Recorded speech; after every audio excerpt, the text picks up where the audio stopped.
German Marquez on the mound for the Rockies. We know the fastball, the slider, and the curveball, but the changeup has become really a great weapon for him. It has been a pitching clinic by German Marquez. He has been absolutely dominant. Getting high fives and hugs all around.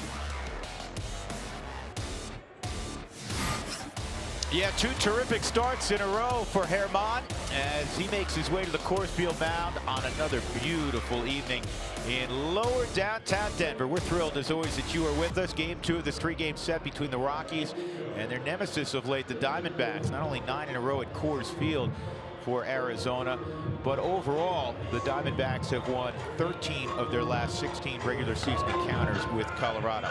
So it is start number 19, and with a win, German Spilly will even his record at 8-8. When you think of German, obviously we think about the struggles he's had here at Coors Field, but for me, when I've been watching German, it's the first inning runs we've talked ad nauseum about. More importantly for him, it's establishing this new secondary pitch, which is a changeup. You see this changeup percentage at 7%. His last start, he used it a little bit more. It's really setting up the difference between his fastball and the changeup, giving a better look if you're trying to figure out different ways to navigate a tough lineup. The Diamondbacks lineup will be pretty long for him tonight. Here's the Southwest batting order as we look at Torey Luvello's lineup. John Jay will lead things off. Paul Goldschmidt against the righty slides up to the 2 spot. Then it's Lamb, A.J. Pollock, who homered last night. Peralta, of course, with the 3-run home run. Marte Descalso's in there. Alex Avila doing the catching. Shelby Miller on the mound. First pitch misses, ball 1 on Jay. And he fouls that offering back. When anybody who has not seen Marquez for the first time, they always remark, baseball folks, man, that is easy cheese. And last week in Seattle, we heard that a bunch. As he fires, darts at 96 to 98 miles an hour without seemingly a great deal of effort. Working ahead of John Jay here, 1-2. 92 degrees game time temperature. When I rolled in today, it was 99 on the old car thermometer.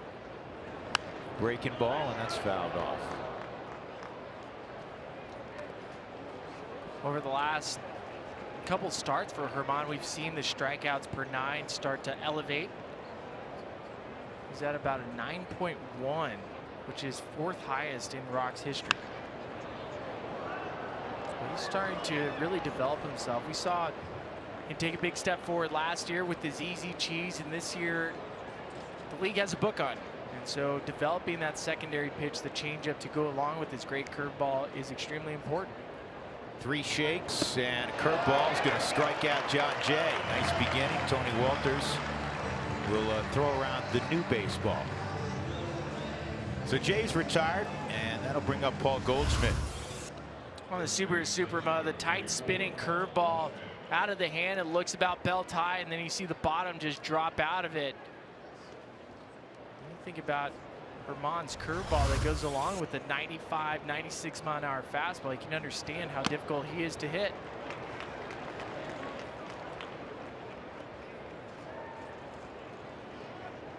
One strike on Goldschmidt. Goldschmidt 1 for 4 on a walk last night. And his one hit was a line single to left. These days, that's a cause for celebration. You hold him to 1 hit in an evening, and it's a measly single. You'll take that every night. Rub him off the plate, 2-1. Need a fast start tonight on both ends. Need a quick inning out on defense behind Marquez and get rolling early, hopefully against Shelby Miller. This ball's crushed to left field, and as Nick Ahmed did in the 2-hole last night, Paul Goldschmidt does it tonight. Solo home run to left, 1-0 Arizona. And both home runs in a similar location. That's Goldie's 4th home run now off German in only 16 at bats. The Subaru Supremo. There's the changeup he's been working on, center cut. Ends up working right back towards Goldschmidt's barrel. It's pretty incredible when you think about how many runs the Rockies have given up in the first inning. That is 77 runs now, Drew. 24 home runs in the first inning.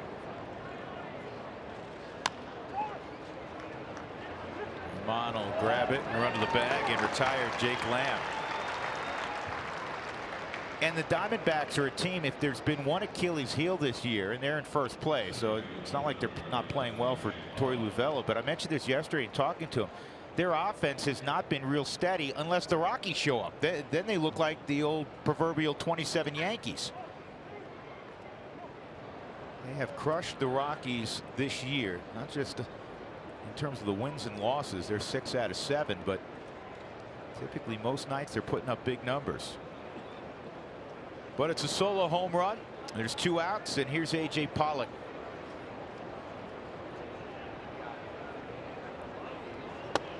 And Pollock takes a fastball for a strike at 97.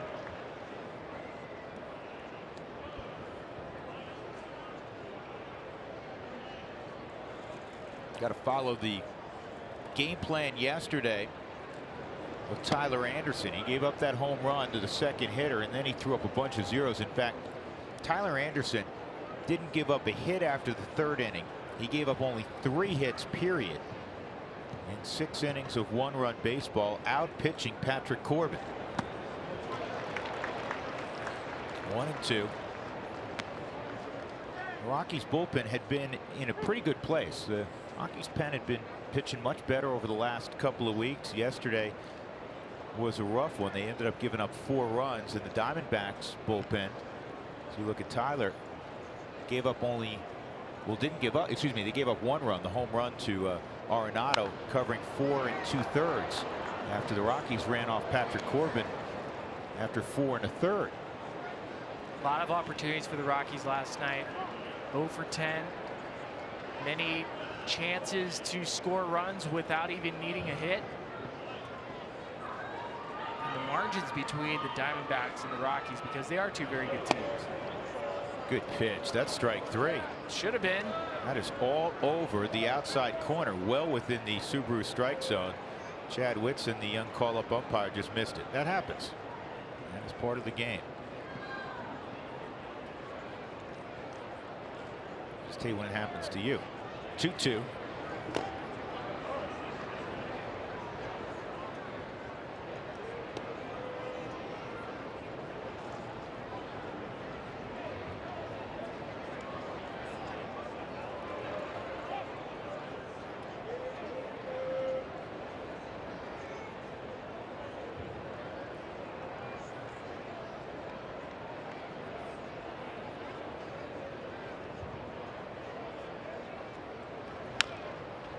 Rolled foul.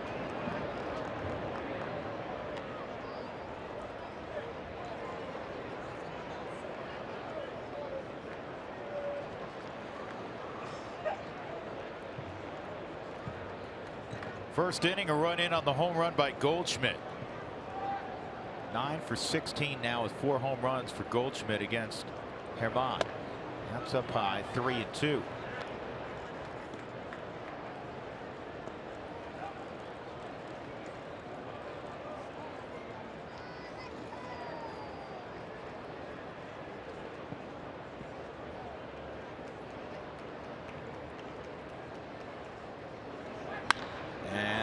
A base hit to center field. So Pollock, after surviving what should have been strike 3, ends up with a base hit, and that'll bring up David Peralta. It was the hitting star with that 3-run home run, turned a deficit into a lead for Arizona yesterday. Let's take a look at the Rockies defensively. Tony Walters doing the catching this evening. And Tony always does a great job defensively. The infield, Arenado and Story on the left side, DJ and Desi on the right side. Cargo's in right for the start. Tonight he came in mid-game yesterday. Blackman and Parra joining him. That's a strike on the outside corner.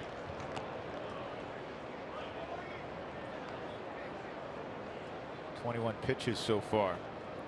More than you'd like.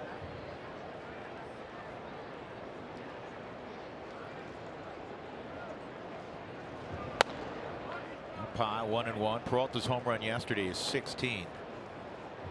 His career high set in 2015 is 17.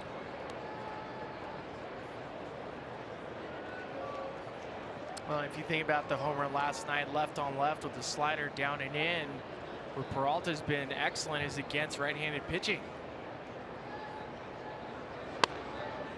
Highest average in the lineup against righties, 323 with 12 home runs. Here's the pitch left on left last night. Slider right into his wheelhouse.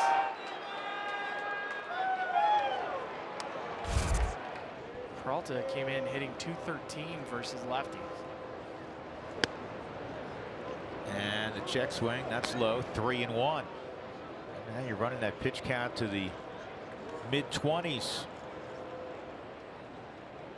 And in that heat, late afternoon heat, Rocky's been on defense for a little bit here. Pollock a threat to run. He takes off, and it's right on the ground to DJ. That'll end the inning. Home run, Paul Goldschmidt, 1-0 Arizona. See the Rockies against Shelby Miller when we come back.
Great numbers career-wise against Miller, 8 for 19 against Miller, including a home run. Here's the Southwest batting order for Buddy Black this evening. Blackman, Arenado, Story after Cargo, Parra, Desmond, Walters, and Marcus.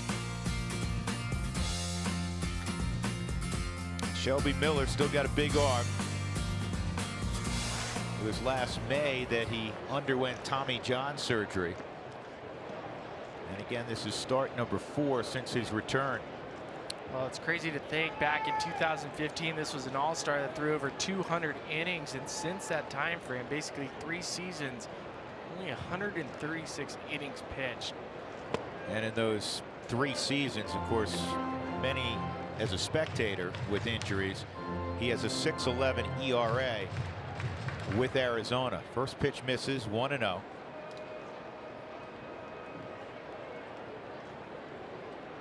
DJ just 1 for his last 14. Doesn't feel like that. It always feels like DJ's on base. That's down and in. It's like a pretty tight zone. It got toward the zone on the Subaru strike zone. Chad Whitson, he demonstrated in that first inning that the edges may not be available.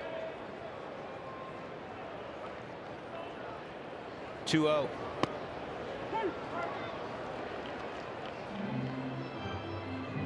Everybody that knew Shelby Miller with the St. Louis Cardinals and with the Atlanta Braves, they always talk about how much this guy loves his fastball. He will pitch primarily fastball, and now he's added the cutter.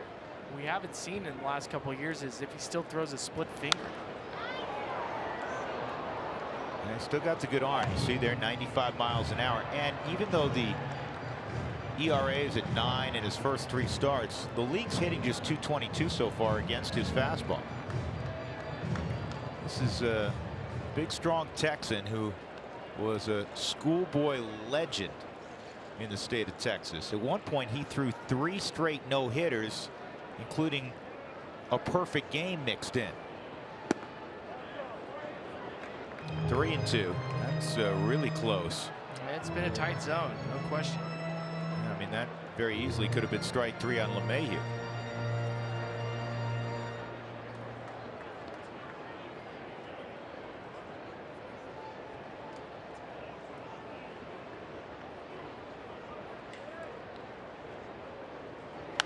Three-2 fastballs fouled off. Granted, it's a small sample size, only 14 innings pitched for Shelby Miller, but righties are hitting .420 against him, giving up 2 home runs, 4 total. The year you referenced when he was an all-star was with Atlanta. He went 6-17 that year, but he had a 3.02 ERA. Well, wins and losses can be misleading. Inside, a walk to DJ.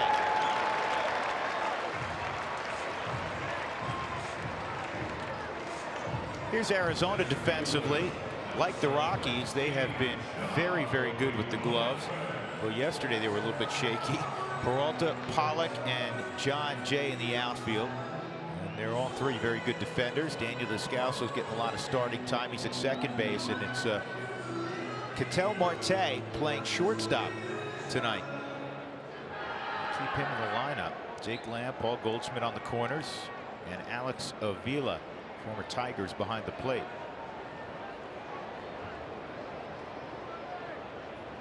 Charlie, an RBI double to drive in the Rockies' first run last night. He takes downstairs, ball 1.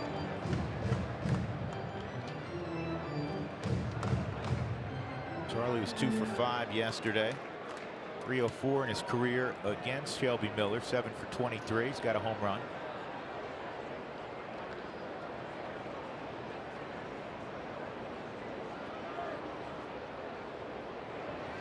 And that is lined toward left center field. DJ should be able to go first to third here. He will. The throw will go back towards second. Hard turn and a stop for Blackman. Rockies in business. They're 2 table setters, first and third.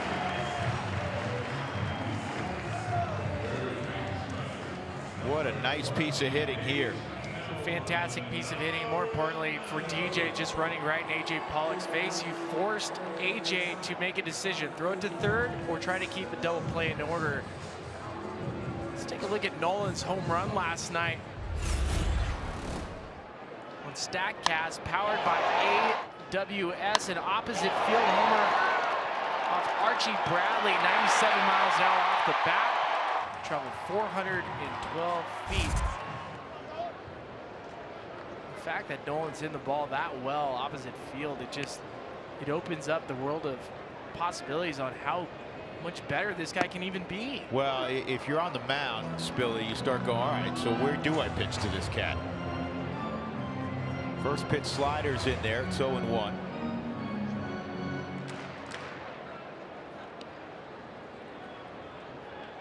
Nolan resting on 64 RBIs, but maybe not for long. Carr goes on deck.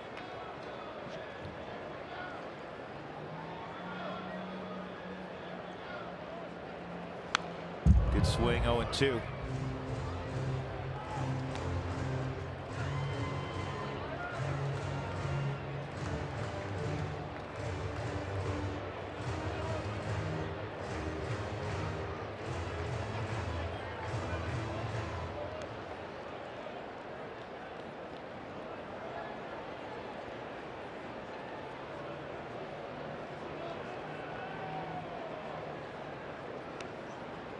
Nolan very comfortable with 2 strikes.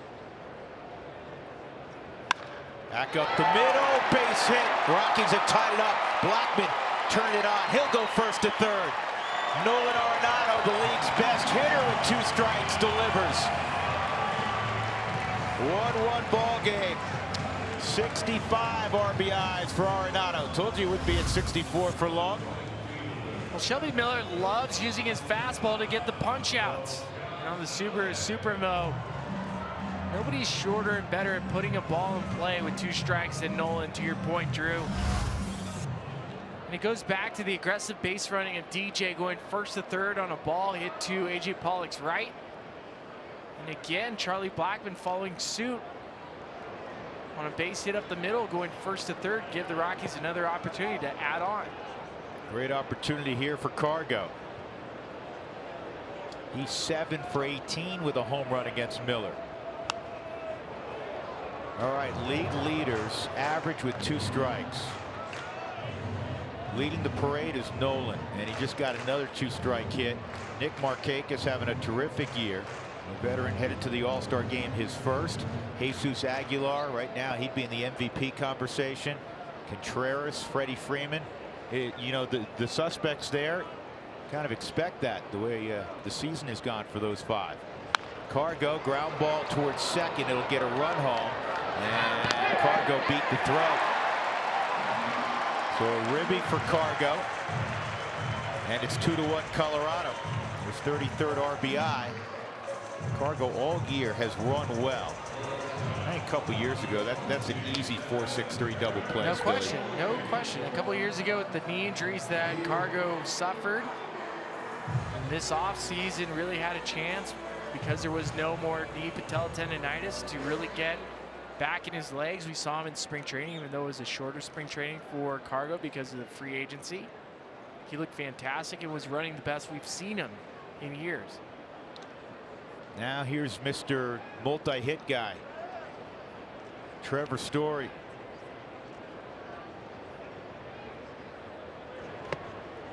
He also beats up Arizona on a regular basis. Career against the Diamondbacks. Story's hit .282 with a dozen home runs already. This year he's hitting .345 with 3 jacks against Arizona.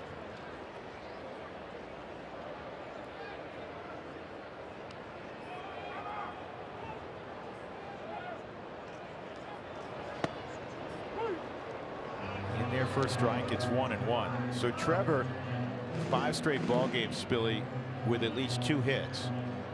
He's done that one other time in his career 3 weeks ago. That's how he's rolling right now. In fact, since June 1st, he has the 2nd highest batting average in the National League. .353 since June the 1st. And it'll go up. This is headed toward the left field corner. Cargo is going to gallop towards third. The throw will go back to second to hold Story to a single. Trevor Story just keeps on hitting. First and third, 1 out. The Diamondbacks keep trying to get Trevor Story to go fishing on off-speed pitches. 3 straight curveballs on the Subaru Supermo. You see how he's sitting back? Head doesn't move much. He doesn't get barrel on it. He gets it in the right spot. And again, the Rockies taking advantage of singles, moving first to third. It's a powerful swing, Spilly. I'll let you describe it. But it's not as violent as it was even in April. Just doesn't need to be. At this day and age where starting pitchers are averaging 95 miles an hour, Shelby Miller's fastball 95. Just put the barrel on the ball. Ball will go. And it sounds so simple. Just put the barrel on the ball. It's not, because it comes down to timing. You have to shorten your swing. You have to make sure you're in a good position to hit. Well, Gerardo Parra, after that meeting, he's been in a great position to hit. He's batting .327 since June the 1st. And hitting .362 with men in scoring position. Think back to last night. The game may have gone a different way. He was robbed by Steven Souza with men aboard on a deep drive to right field for the 3rd out. That was in the 5th inning. If that ball crashes against the wall, it's 2 runs for the Rockies in all likelihood. And maybe it turns out differently, the outcome.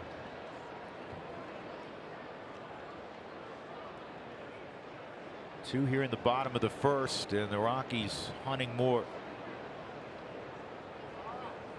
Story takes off, and the throw is not going to get him, and a good play by the shortstop Marte to keep that from going into center field. That's the 12th stolen base for Trevor.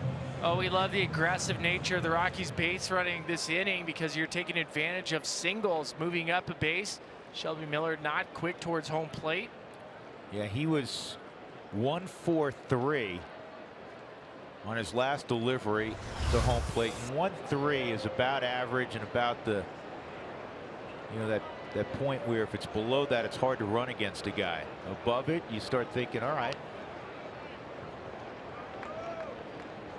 And of all the Diamondbacks catchers, they hold 3 on the roster. Avila is the worst at throwing out base runners. He's caught less than 30%.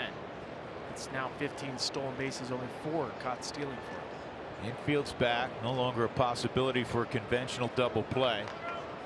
Arizona conceding a run.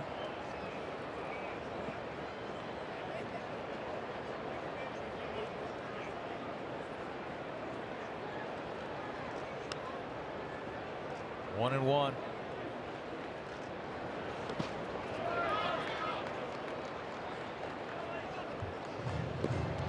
What's amazing is we were talking about first inning runs scored against the Rockies. 75 they've given up with Goldschmidt's solo shot in the first inning. The Rockies have now scored in the first inning a major league leading 76 runs. Looking to add more. And the first in baseball in scoring in that first inning.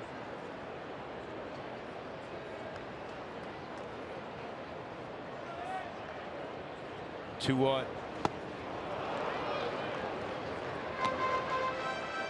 Now the approach changes for Parra. Got to get it in play here. Virtually anywhere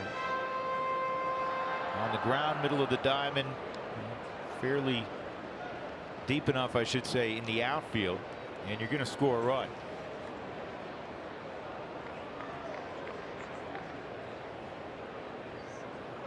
See on the Subaru strike zone, Parra chased a little bit.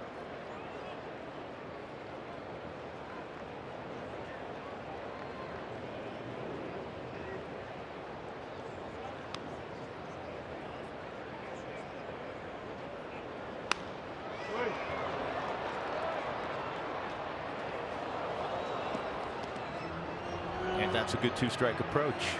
Take that any day.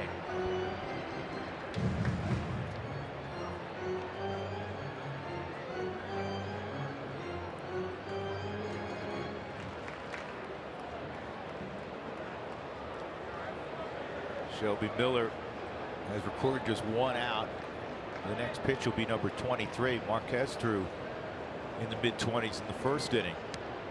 Gave up just 1 run. That was the home run to Goldschmidt.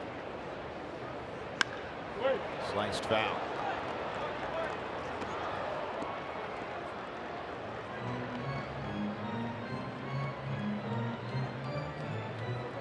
Parra hitting 18 out of 24 games in the month of June. He had 354 in June. Had 22 ribbies in June. The ribbies 4th best in the league. The average also 4th best.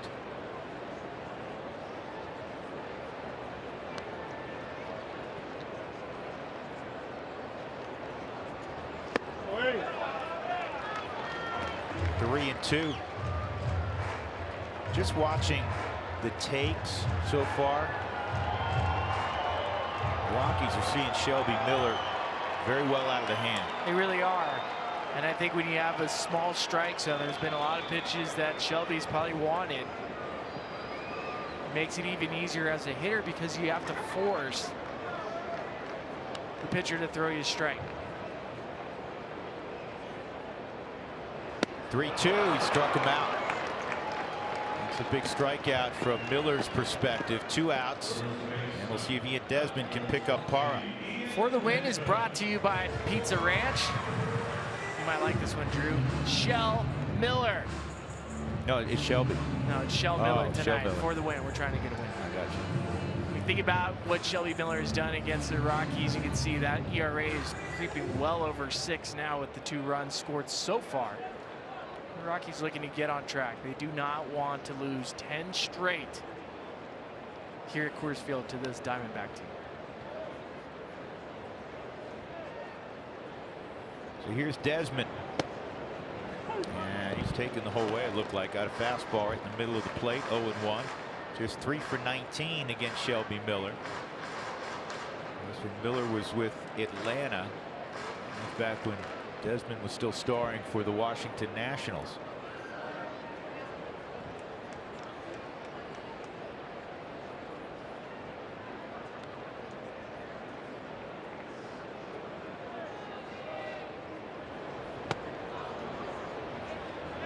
Another pitch right on the edge. How quick is the conversation taking place in both dugouts that the young umpire Chad Whitson's zone is really tight? It happens pretty quick, and you can tell with the veteran catcher taking a little bit of extra time after that last pitch, and even Ian Desmond taking a step out because there's a good chance Avila was saying something.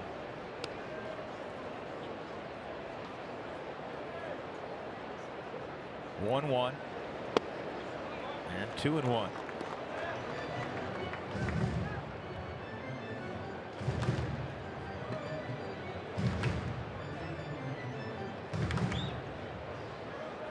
Couple runs for the Rockies. With 1 out, Story stole second, so he and Carr go in scoring position.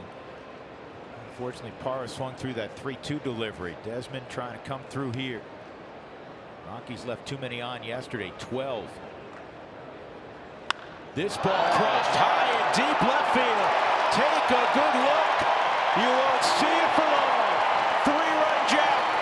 Ian Desmond, that a baby. Wow. We were asking to Shell Miller. That one landed on the concourse for a 3-run shot. Number 18 for Desi. Ian Desmond, his 9th home run off righties, a hanging slider on the Subaru Supermo. That's his first career home run against Miller. And you're right, the Rockies are shelling him. He's 110 miles an hour off the bat.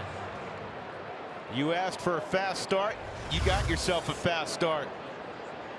An enormous 2-out, 3-run home run from Desmond. Walters takes outside, ball 1.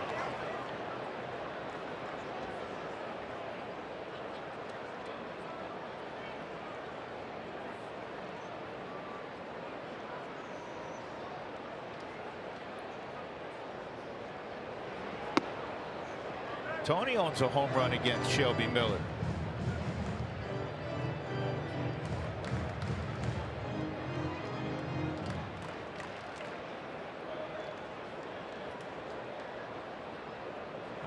Tony Walter's first homer.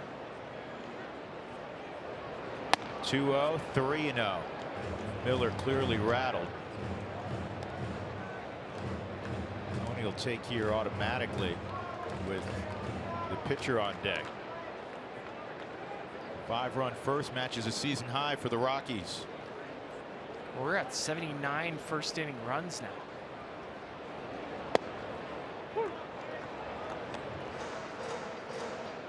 We start to wonder, young man coming off Tommy John, where his confidence level is. Walked into the ballpark with a 9 ERA, and he's not out of the first inning yet, and he's thrown 33 pitches. And that's outside. He's going to throw some more. The Rockies will hit around in the first.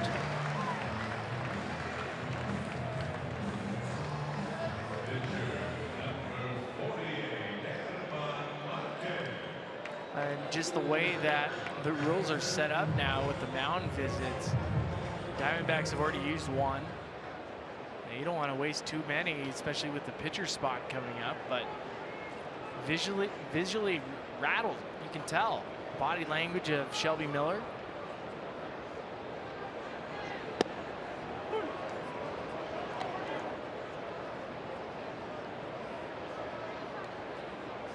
Herman, how about that? He's hitting 300. Leads all pitchers.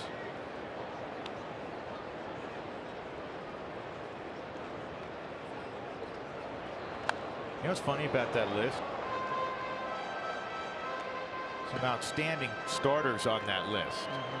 You know, you got Scherzer on that list. You got Carlos Martinez on that list. You got Zach Greinke, who always seems to be on that list because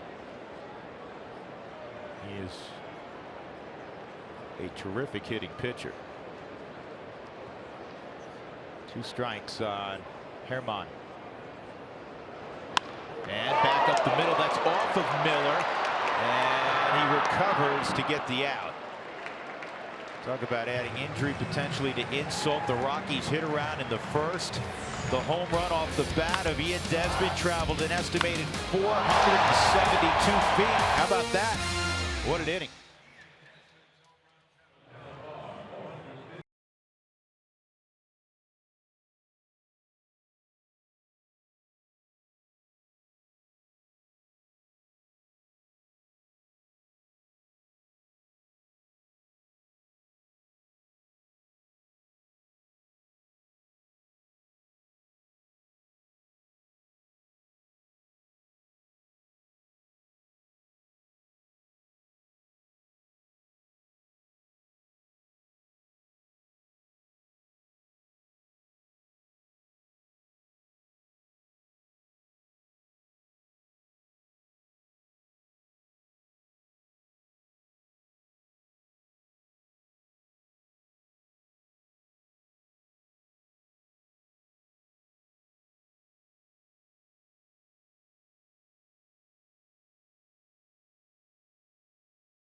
Rockies as we head to the top of the second. Time now to update you on a roster move. Rockies reinstate Brian Shaw from the 10-day VL and option Jerry Vasto to AAA. Now, talking with Shaw today, I was asking about that right calf strain, and he said when he was pitching on it, he was unable to drive off of his back leg, which was messing up some of his mechanics. And so when he was on the DL, he got the calf healthy, and then when he went to AAA, he was really working on getting back to the basics of his mechanics. And a big part of that, as we've talked about a lot, Drew and Spilly, is getting the ball down. So he's hoping he can do that as he comes back to help this Rockies team. Well, listen, for the Rockies to be where they want to be in the second half of the season, they need him to be the guy he's been for 5 years running in Cleveland. And Brian probably be the first to raise his hand and say that. Talk about a really talented guy. So hopefully the rest and the work that he was doing while he was down gets him back to the Brian Shaw that was a nuisance to American League hitters for the last 5 years. Rockies up 5-1, and the first pitch, fastball in the inside corner, strike one on the shortstop tonight, Ketel Marte. That's a counterpunch right there after the Rockies gave up a run in the first on the homer by Goldschmidt. They hit for the better part of a half hour. Well, and you want, as a starting pitcher, knowing Herman, you want this to be a quick, efficient inning, get the team right back into the dugout and continue to add on. 2-1. You know, Taylor told you about the roster move today, and Jerry Vasto going back to Albuquerque. At the very bottom, he saw that Zach Roscup, lefty, has been hurt this year, was picked up by the Dodgers. That looks like that's in the strike zone. Really small zone. It's been both ways for Chad Whitson. But anyhow, that's one of those, you know, deals that people don't really notice. But Zach Roscup, left on left, is really tough. He was battling a strange thing. He had a couple warts on his pitching finger that prevented him from throwing the baseball consistently. But we saw him last year when the Rockies picked him up. Really difficult for lefties to hit. Well, he threw an inning last night, which meant he's healthy, and so in order to bring Roscup back onto the team, you'd have to clear a roster spot for him, and that was not a situation that the Rockies were probably willing to do. Try to put him through the waivers to try to outright him back onto the minor league roster, which the Rockies were hoping to do, and the Dodgers, who have seen Zach Rosscup several times, and you're available within your division. They have one of the first claims. 1 ball and 1 strike on Daniel Descalso. Dodgers gobbled Zach Rosscup right up. Career 136 batting average for lefties against him. That's a strike, according to the third base umpire Rob Drake. So it's 1-2.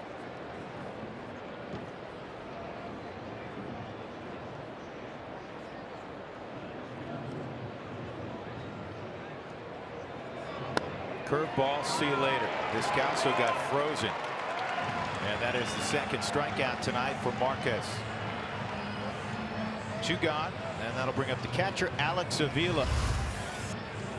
Surprised that Descalso is having so many words with Chad Whitson behind home plate. That's well-located curveball in the super mouth.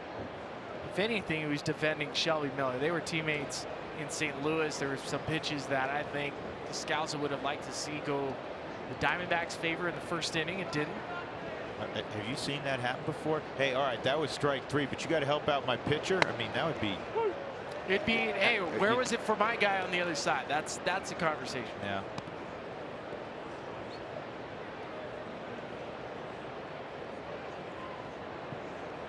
Oh, and 1 on Alex Avila. Avila hitting just 148. Remember, he was around this time last year. He was a big name because he was really swinging the bat. Guy who catches.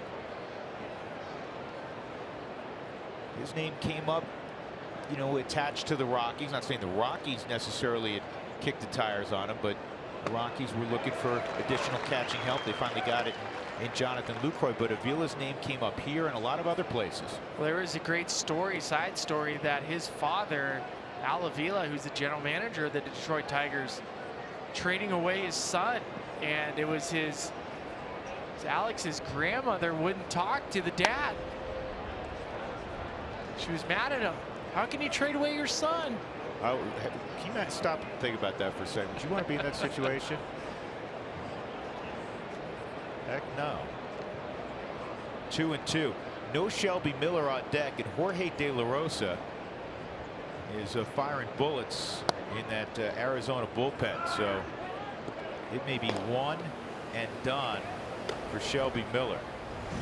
And here is when he left the field after that rough first inning. He made a right turn, went right down the stairs. Oh, that's no, not good. He's grabbing his arm. Yeah. And that's a walk to Avila. And we'll see who strides out of that dugout. They may have a pitcher hit here with 2 outs in the first inning. It's not going to be that guy. He has no number on his back. He'd love to take the at bat.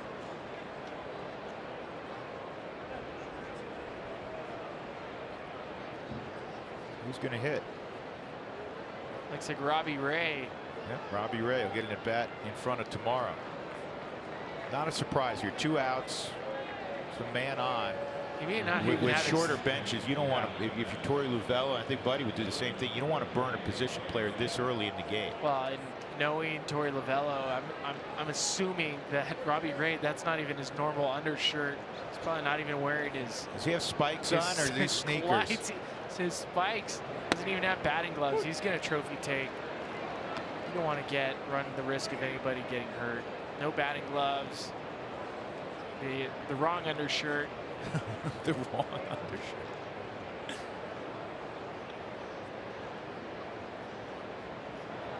Let's go watch 3 pitches and then go back to eating your hot dog. You go back to doing your Sudoku. Finish your New York Times crossword puzzle.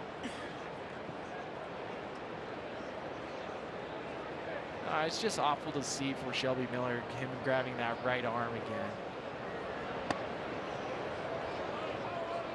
Why the curveball there? Just asking.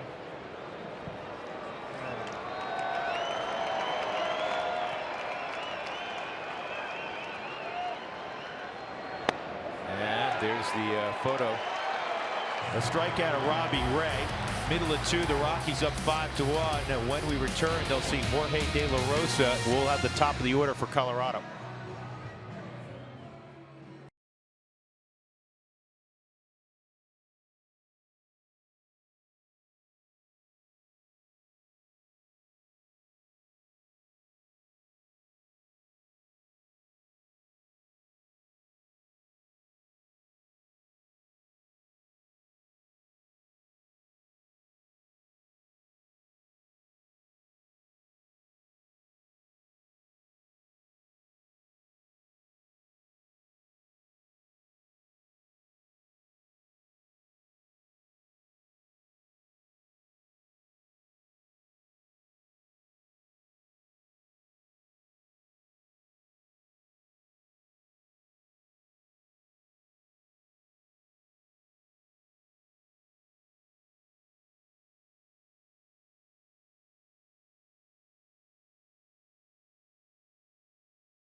Folks, when the Rockies score 7 or more, and they're well on their way this evening, go to participating Colorado Taco Bell locations the next day between 4 and 6 to get your Rockies taco special. Liv Moss at Taco Bell.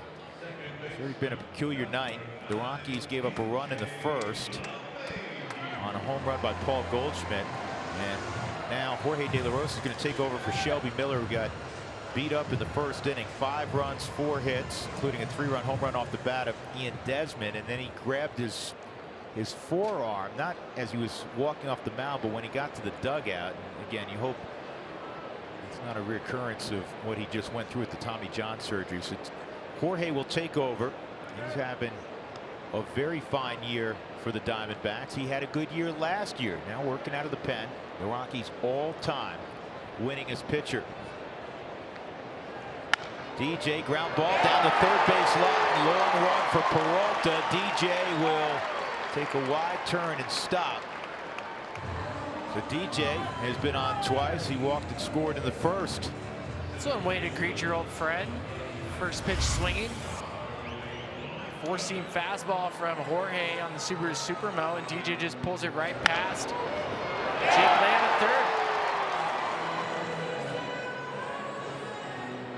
De La Rosa threw last July 8th in San Diego versus San Diego. 2/3 of an inning. He only threw 7 pitches. Lefties hitting just .213 against De La. Charlie a sharp single his first time. Outside.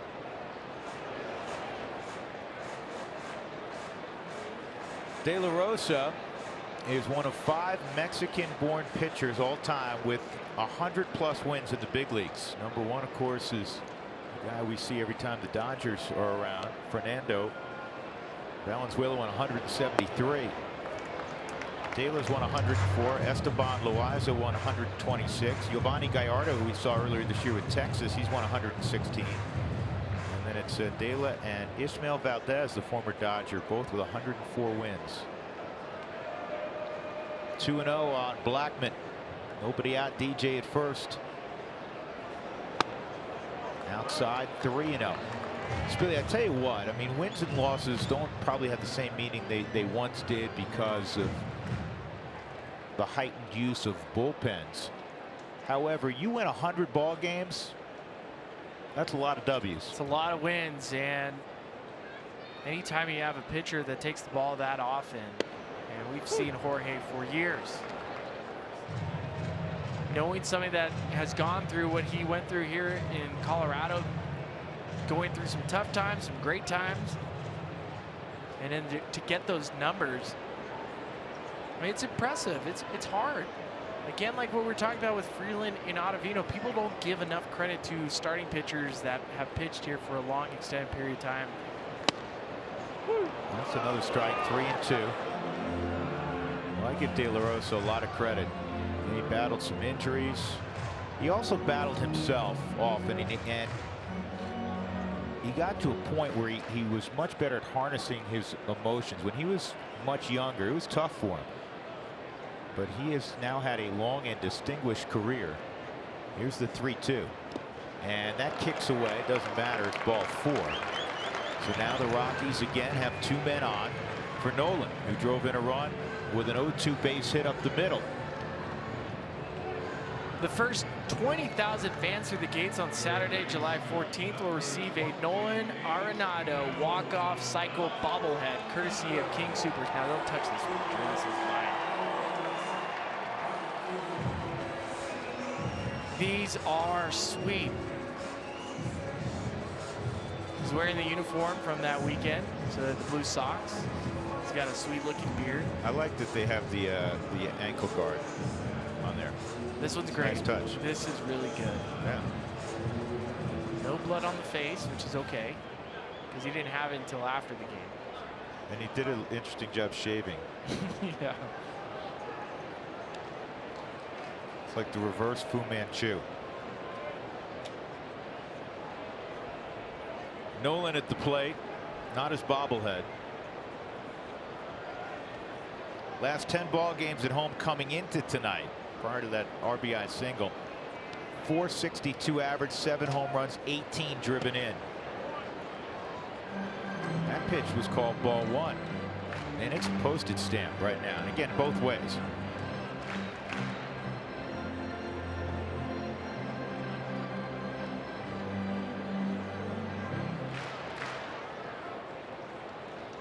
You know, when you're trying to snap a 9-game losing streak against a divisional foe in your backyard, go out and make it a laugher.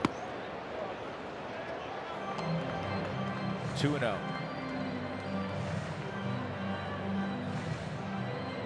If you thought the first inning was long, there's potential for this game to get even longer with De La out there. Not exactly the fastest worker in Major League Baseball. Imagine him followed by like Pedro Baez. Oh, no, thank you.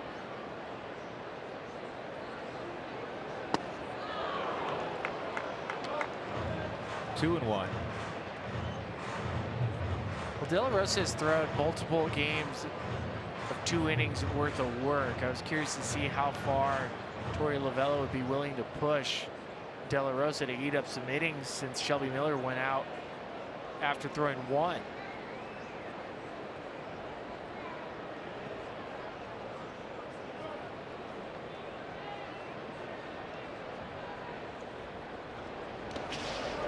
Good block by Alex Avila. Well, Spilly, the Diamondbacks right now are not carrying the extra pitcher so many teams do these days. They have 5 position players on their bench. That's why 2 days ago, remember, they were forced to use Jeff Mathis in the 16th inning. And now in the 2nd inning, you're into your bullpen again. Maybe come a point in time in this game where he taps either Mathis or Descalso on the shoulder and says, hey, go warm up, you're going in.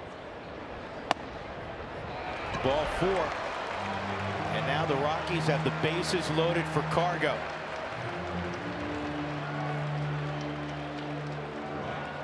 Nobody out.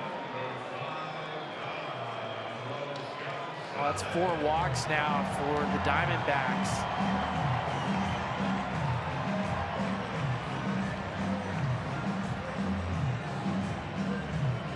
I clearly think the Rockies have adjusted to the strike zone, because if it's a borderline pitch, they have let it go. Cargo, an RBI ground out his first time up. Chance to do significant damage here.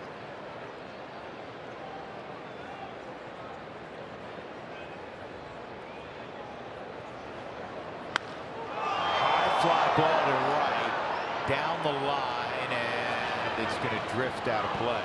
At least out of play from a perspective of being caught. The friendship between Cargo and De La Rosa off the field is legendary. We've seen them FaceTime each other during spring training, or even when De La Rosa was part of the Diamondbacks. The back and forth, the interaction. There's no question. Cargo wants to drive some runs in against his buddy. Yeah, he has only 2 at-bats against him last year. He's 0 for 2. And that's what I mean. That's a pitch, and I'm not saying Cargo would have swung at it with 1 strike, but been able to let those go without impunity. 1-1. DJ a base hit. Charlie a walk. He's at second. Nolan just walked. Base is full of Rockies. They're already up 5-1 as they bat here in the bottom of the second.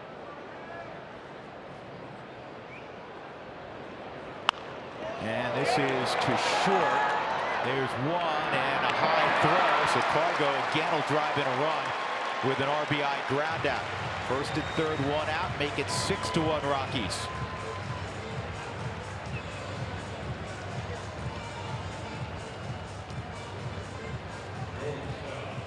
Of course, Cargo would love to have a hit in that situation, bases loaded, but it be in the second inning, going 0 for 2 with 2 RBIs, making sure your team continues to score. Take that any day. And now here's Story.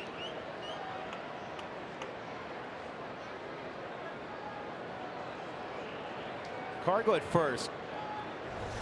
Last few years does not look to run much. However, this year he has on a few occasions, and De La Rosa is one of those lefties, Spilly, you can run against. Just throwing it out there.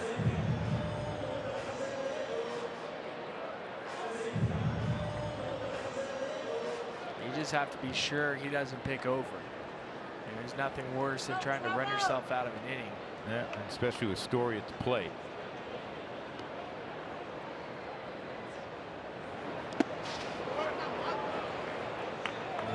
2-0 on Trevor.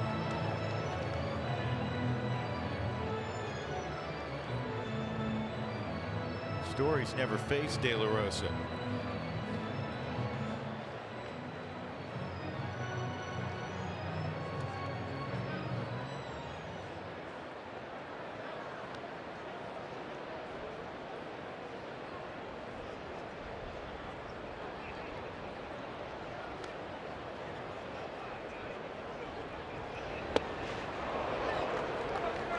Two balls and 1 strike.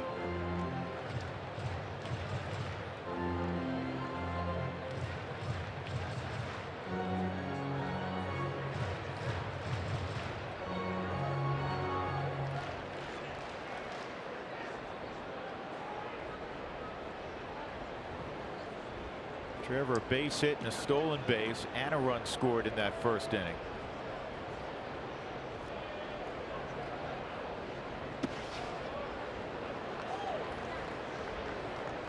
Taylor really nowhere near the strike zone against Story, and he's just throwing everything right on that back foot.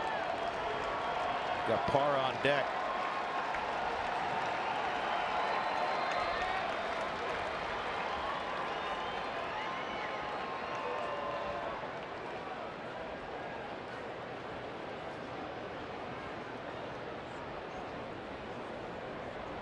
Three-1.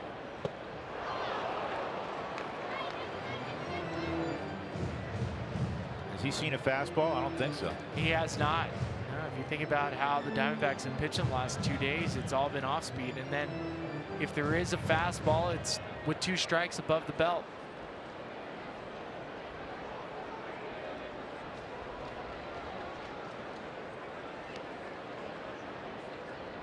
Three-2.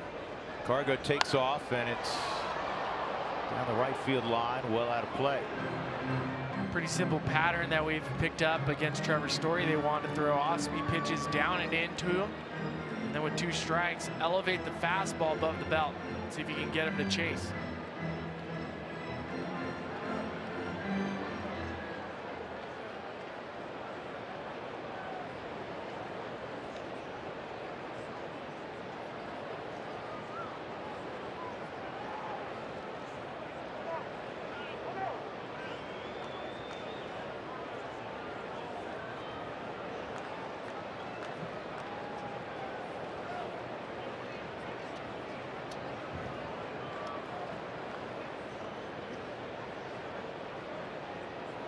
Cargo not going, and this one is fouled off also.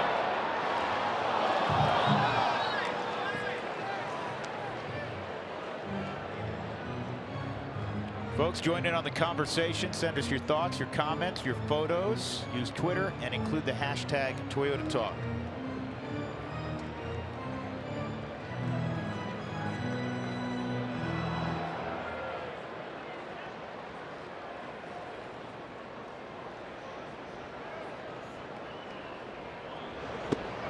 And he got Story. All those baseballs down and in. So Trevor is the second out of the inning, and that'll bring up Gerardo Parra.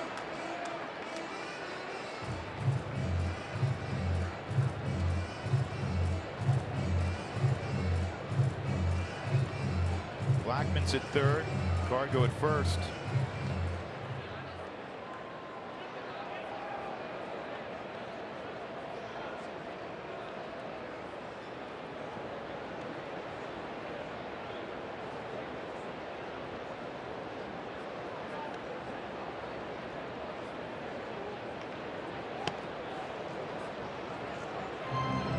Ball one. The Rockies trying to snap this 9-game home losing streak against Arizona. It's the longest stretch they've ever had against a team at Coors Field without winning. Over several seasons, they had 8-game losing streaks to Pittsburgh and to the LA Angels. 2-0.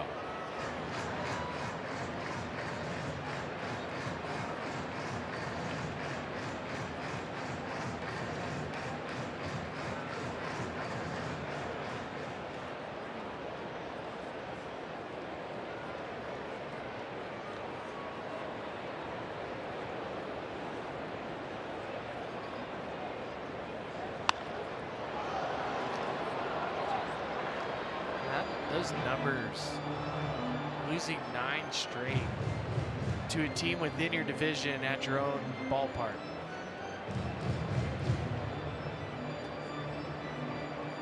It's one of those stats where you have to keep taking a double take. That can't be right.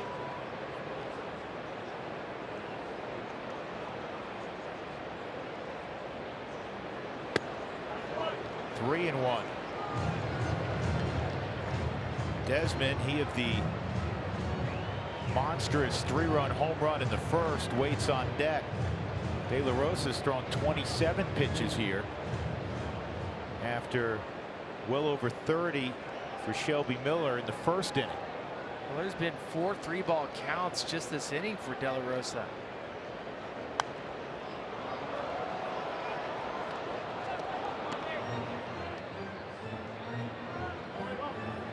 Season high pitches for Jorge has been 34 pitches. That took him through 2 innings. For Torey Lovullo, after watching one of your starters already go down with an apparent arm injury, you don't want to press your bullpen too much that maybe risk another pitcher. It's a lot of pitches in an inning. Ball 4, and now they're loaded up for Desmond.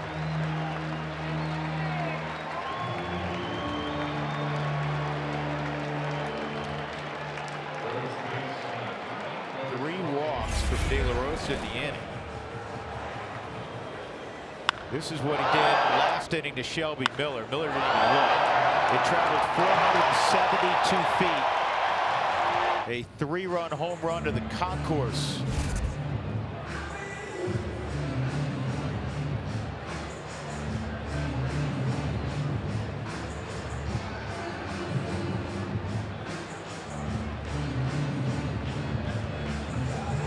Diamondbacks pitching coach Mike Butcher wearing out a path between the dugout and the mound. Butcher having a couple words with home plate umpire Chad Whitson on his way out. It's the second inning, Spilly, and Desi's the 16th batter to come up. There's been 5 hits for the Rockies. They've received 5 walks. They've produced only 5 outs. And now you have a chance to do major damage here. Bases loaded. And there's a strike on Desmond. That's what Desi did his first time up. Took a strike on a pitch, a fastball down the middle. A couple pitches later, he unloaded. Blackman, Cargo, Parra all on base. Desmond has seen De La Rosa more than anybody on the Rockies save Parra. He's 7 for 20 against him. How many good stops has Avila had to make? He's earning his money tonight. He's exhausted. Not talking to his dad, but his mom will be proud of him. I think they're on better terms. It's not like his dad sent him to a bad spot. He sent him to the Chicago Cubs. They moved him up considerably in the standings, didn't he?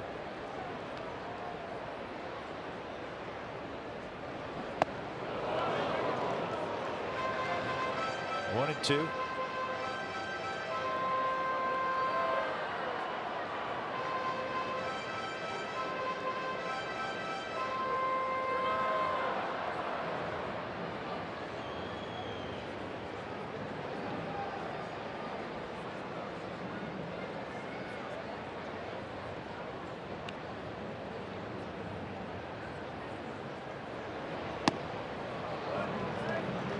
Another borderline pitch. Fortunately called the ball. 2-2.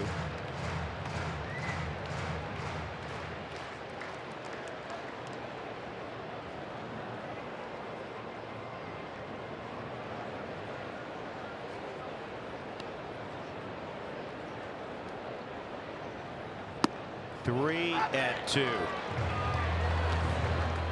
And that's the problem for the Diamondbacks. As much as they've been around the strike zone and the super strike zone, it has been a bit of spraying the ball around. And so you can't expect to get the edges, can't expect to work the edges. Forgot how many times Avila's had to shuffle his feet between Miller and De La Rosa. Here we go. 3-2. Desi calls time. And we know De La Rosa with 2 strikes, 3-2, he'll go to his best pitch. He's not going to throw a cookie. He's going to throw a changeup probably, wouldn't you think?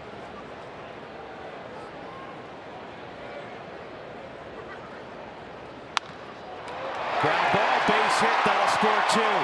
Blackman has scored. Cargo has scored.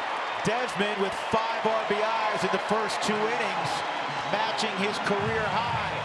And the Rockies are up 8-1.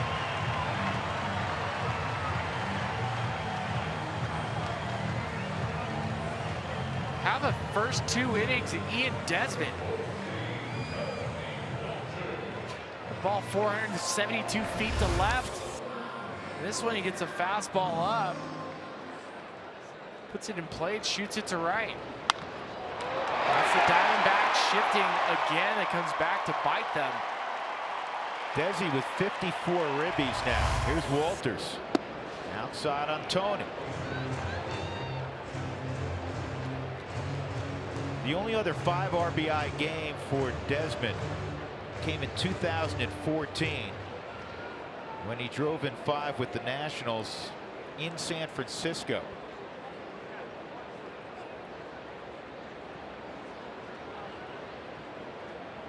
One out. Strike. It's the first borderline pitch we've seen called for a strike.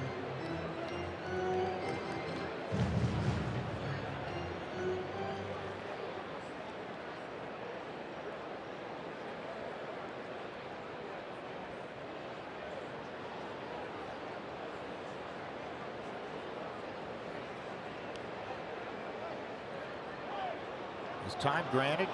Desmond took off. No, balk. Time was never granted. Tony kind of stepped out. De La stopped, and the umpire at home plate, Chad Whitson, never granted time. 9-1 as Parra scores.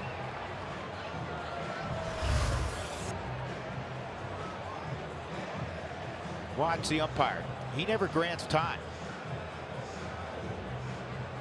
We talk about this fairly frequently. All young players need to know this. Just because you yell time and step out doesn't mean there's time. And for De La Rosa, as you notice how he sets as soon as he turns around and he sees Tony Wolters, just because he wasn't locked in on the target. He sees the batter with the hands up, taking a step out. 9-1 Rockies. Desmond at second. 1-1 on Walters. He walked his first time. Well, the Rockies end the suspense early. Everybody gets tacos tomorrow. Don't forget to go to your participating Taco Bell location between 4 and 6 to get your Rockies taco special. Live Boston Taco Bell.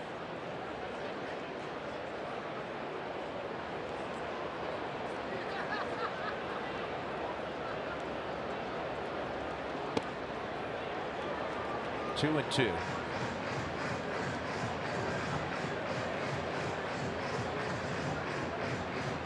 The next pitch for De La Rosa will be his 40th.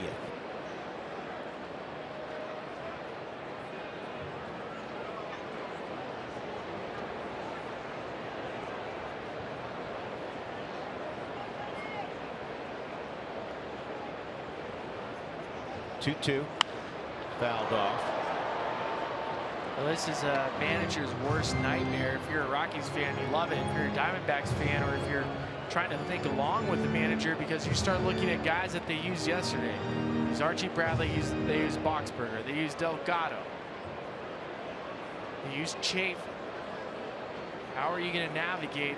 I could tell you, because Torey Lovullo, among managers, is not afraid to have a position player pitch. He's used Descalso this year, and as we talked about, he used Jeff Mathis the other day in a tie game in the 16th. And Walters strikes out. A 40-plus pitch inning for De La Rosa. 4 more for the Rockies. They're up 9-1 as we go to the third.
It's what makes a Subaru by UC Health. Live extraordinary. By Jack in the Box. Try the $4.99 Jack Spicy Chicken Club combo with toasted sourdough. New from Jack in the Box. And by Cheyenne Frontier Days. Log on to CFDrodeo.com for the full lineup.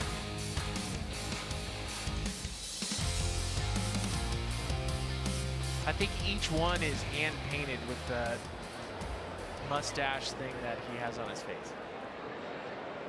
Well done.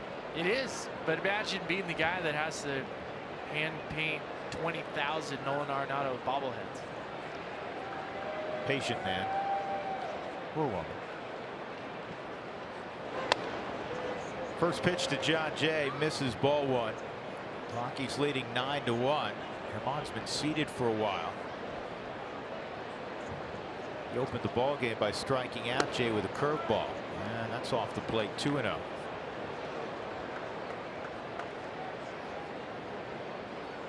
The Rockies scored 4 runs on just 2 hits last inning, 2 singles.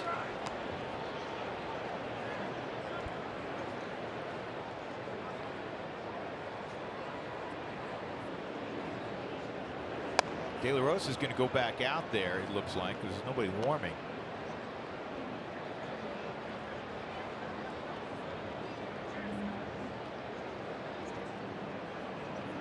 Three and 1.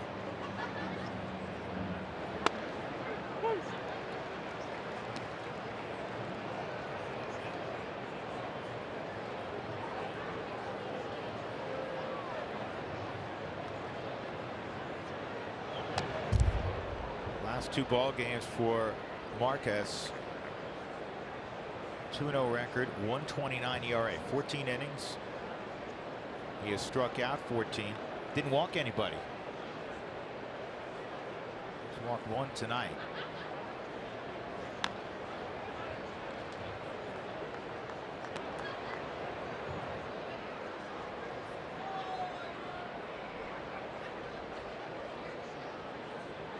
Cubs didn't help the Rockies out today in extra innings as that's fouled off. The Giants beat the Cubs. Is that in 13, Dougie? It was 13 innings today. The Giants won 5-4. It's a couple of walk-off wins for the Giants over the last couple of days, 3 days. And Nolan goes up and makes the catch, 1 out. Kung Fu Panda, Pablo Sandoval had a walk-off single a couple nights ago, and it was Buster Posey. Heard of him. He's a pretty good player. Gerald Posey III. Not going to the All-Star game. Those selected. He's going to play through the weekend, and then he's going to get a cortisone shot on his hip. Strike 1 on Goldschmidt.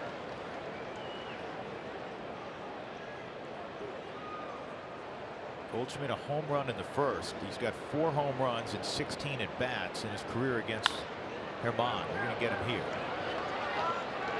2 outs. Let's check in with Taylor. Hey, Drew, yeah, you were talking about the All-Star game. Well, guess what was announced today? The National League participants of the Home Run Derby. We got Javi Baez, the hometown boy, and Bryce Harper, Max Muncy, Kyle Schwarber. Talking to Trevor Story, this is what he's most excited about, is just watch these guys hit homers. So looking at the numbers, I think I'm going to have to go with Bryce Harper. I know he's not having the best year, but he's still got power, and he's the hometown kid. Who are you guys picking? Well, I'm sure he's going to be the heavy favorite playing at Nationals Park. They're strike 1 on Jake Lamb. And in terms of that group in raw power, I would rate him number 2 in raw, and it's close, in raw power behind Schwarber. Oh, what do you think, Billy? Schwarber has stupid pop, silly pop, but you also have 2 Cubs in the Home Run Derby. You got Baez who takes a big old swing. That'll be fun. Still want Mad Bum in it. I'm with you. Got to shake it up a little bit. 1, 2, 3, third inning for Herman, and he has his 4th strikeout. The Rockies up 9-1, middle of 3.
much prettier by the scoreboard. The Rockies up 9-1.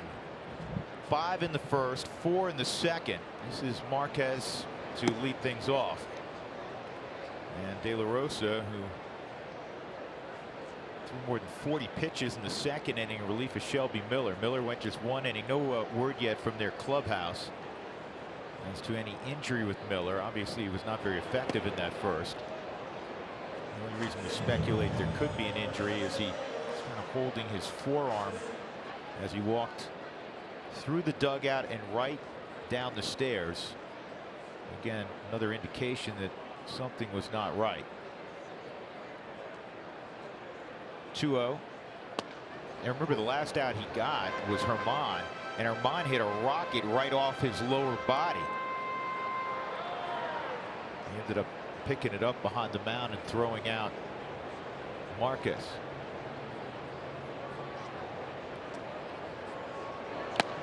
2-2. Well, that's the aspect of watching baseball at this level, is you love seeing when the Rockies score a bunch of runs. You love seeing another starter get run out of the game, but what you hate seeing is seeing somebody grab a portion of their arm, especially given the fact in his injury history. Oh my, it's a long foul ball to the left. Home run distance though. Straighten it out.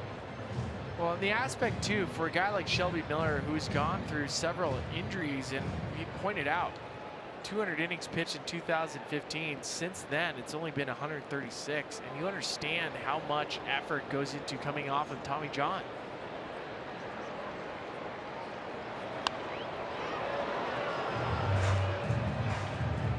What's the ceiling for De La Rosa, pitch-wise?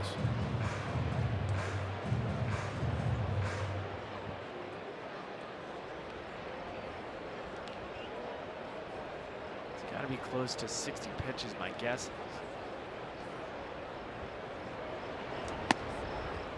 And now he's 3-2 on the Rockies pitcher.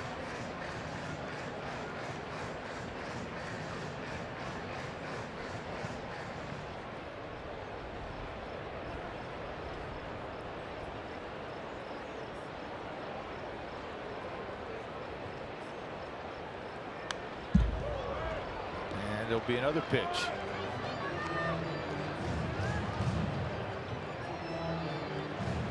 Well, there's no question that the Diamondbacks are probably looking to either get a really long start tomorrow, or they're going to have to add a reliever. They're going to have to make a move, you would think, before tomorrow's game. Though it's hard because tomorrow's an afternoon game. Zach Lamb's got it. 1 out. DJ coming up. DJ, a walk and a run scored in the first, a single and a run scored in the second. Here's our CenturyLink high-speed challenge question of the night. Go to AT&T Sportsnet RM on Twitter to cast your vote. We'll show you the results later on. It's 7-Eleven Day, July the 11th. You get it? What's your favorite Slurpee flavor? Cola, cherry, blue raspberry? I like to mix it up. What do you have, Spilly? Blue raspberry. Why? Well, I like it that it changes my tongue blue. All right, I'm with you. I'll go blue raspberry. Now, this day and age, my wife does not allow me to eat stuff without looking at labels. And so she probably wouldn't let me have blue raspberry right now. She wants me to go for the friendlier, healthier. This is smoke down the left field line. It's going to run to the wall. DJ's going to add a double to his evening's total.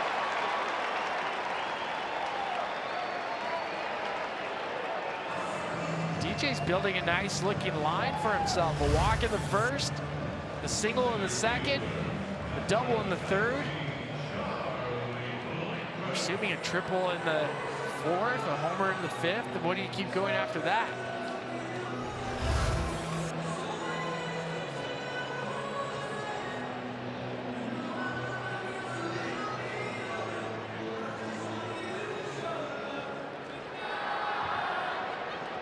Charlie's had a perfect night.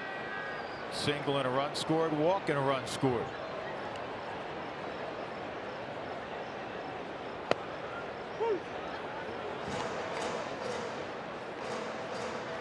How about this little nugget that Doug just handed me? Last time De La Rosa threw more than 40 pitches was his last game in a Rockies uniform. It makes sense, when he was still a starter. Back in 2016, he threw 98 pitches.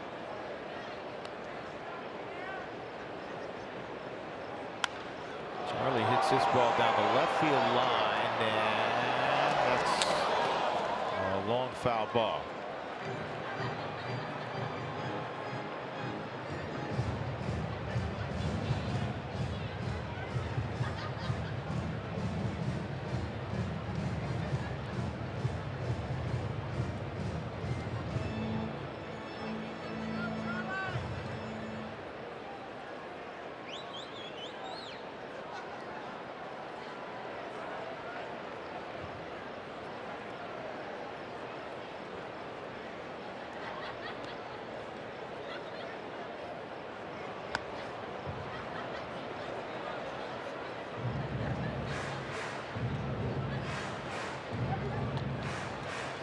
Runs, 7 hits for the Rockies, no errors, a run on just 2 hits for Arizona.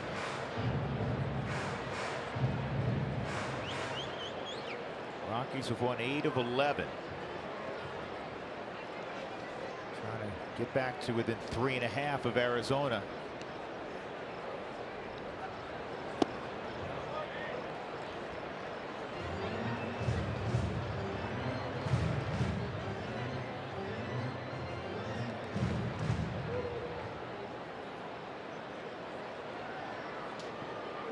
Diamondbacks had to use Zach Godley on Sunday, which was a bullpen day, so they ended up pushing him back his start. He was going to go Wednesday instead of Robbie Ray will go tomorrow.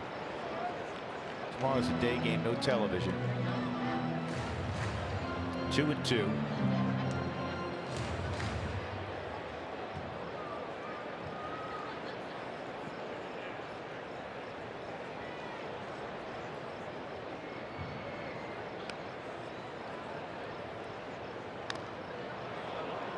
Off of Vila.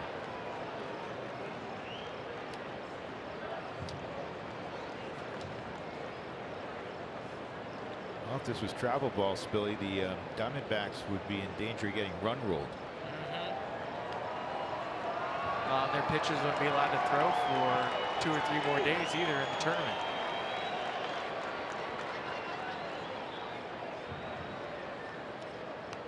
Two and two. Pitch number 59 for De La Rosa, and this ball is well hit to center field. Pollock going back, still going back. He's a spectator. It's gone. 2-run home run. Chuck Nasty, his 18th of the year.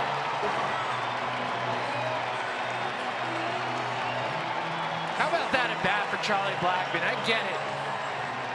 Rockies have a big lead, but he's grinding away. 2 strikes, fouling off tough pitches. Gets one that he can handle and drives it out to dead center.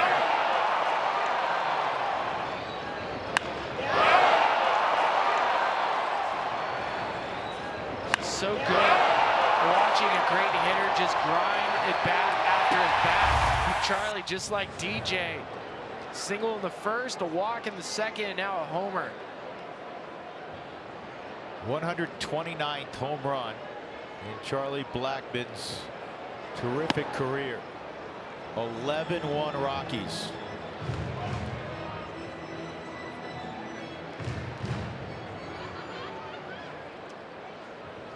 So Desmond earlier is 18th, and now Blackmon his 18th.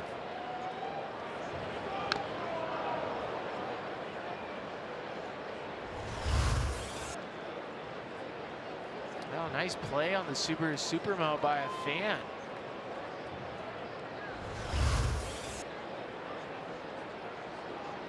Didn't spill anything in his cup. Well done. That is. 1-1 on Nolan. 434 feet on that home run by Blackmon. And this is on one hop to Jake Lamb. 2 outs. Well, we just got word from the Diamondbacks clubhouse. Right arm tightness.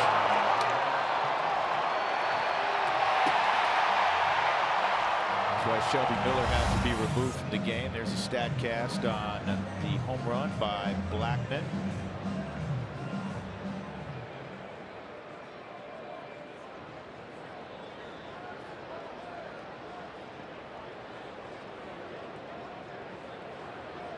That could be ominous. It's not what you want to hear. If you're a Diamondback fan, if you're a baseball fan, you don't want to see guys get hurt. Nope, not at all. Especially guys that, I mean, that process So long. it is so long.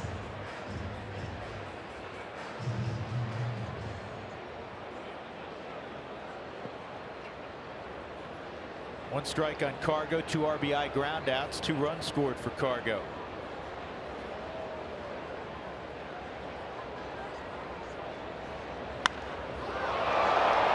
Left field pretty deep. It's got some carry to it, and this one leaves the yard. Make it 12-1 as Cargo gets involved in the long ball. His night.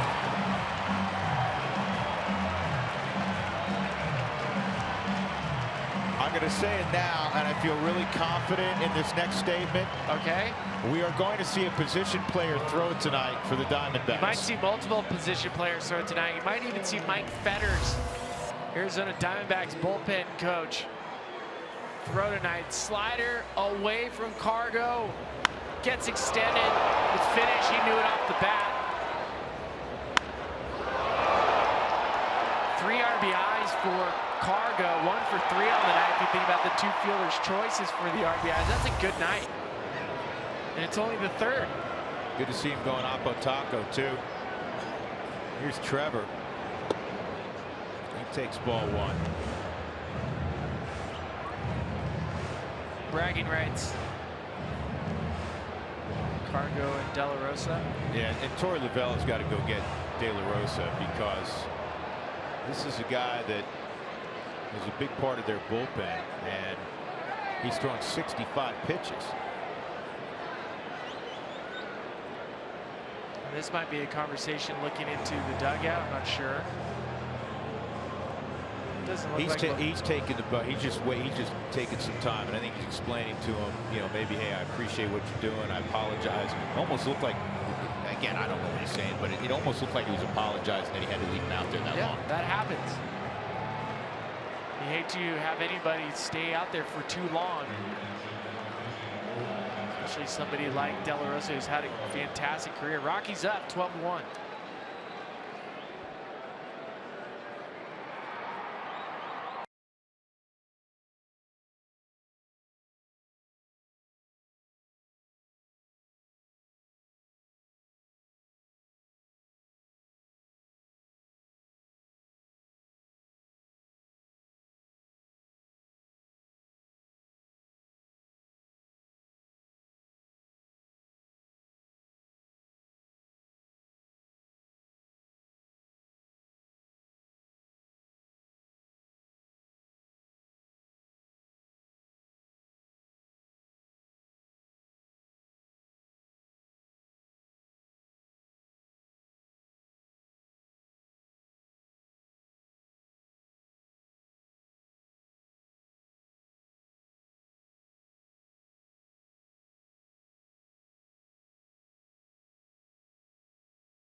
Finish. Trevor Story, he's a hitting machine. 5 straight games with multi-hits. The club record's 8 by the Big Cat in '94. It's the second time in less than 4 weeks that Trevor's got 5 straight games with multi-hits. Here he has a base hit tonight, so he perhaps is on his way to his 6th straight multi-hit game. TJ McFarland will take over here with 1 out in the 3rd. 3 more runs in.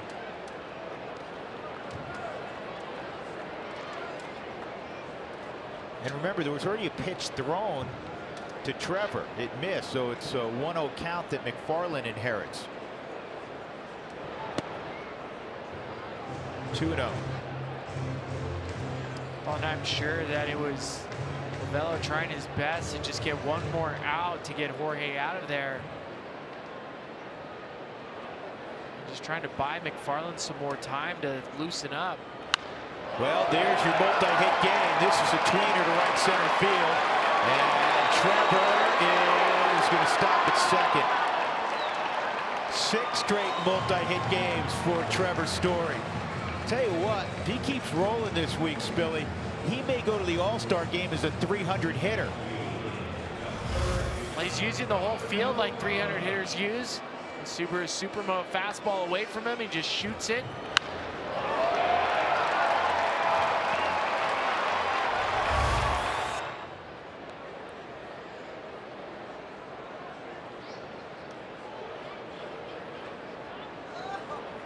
Haven't been in a lineup that has gone through stretches like this at Coors Field. You don't want to be the guy that makes the outs. You want to keep adding hit after hit. You do not want to make outs on nights like this. It takes me to a funny line from Mark Reynolds, the guy who drove in 10, by the way, the other day for Washington. Last year, the Rockies had a huge night at the plate, scored about 4,000 runs, and Reynolds was 0 for 5. And when he was walking out, he said to a member of the media, he said, listen, he goes, somebody had to make some outs tonight or we'd still be playing. I want to get everybody home. And that was Mark Reynolds' kind of line. So nice of him. Yeah, very generous, thinking of others. 2-0 on Parra.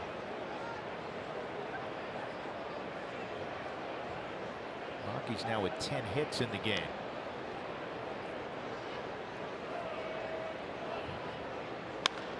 And this ball on the ground to second. And that's all for the Rockies, but they scored 3 more.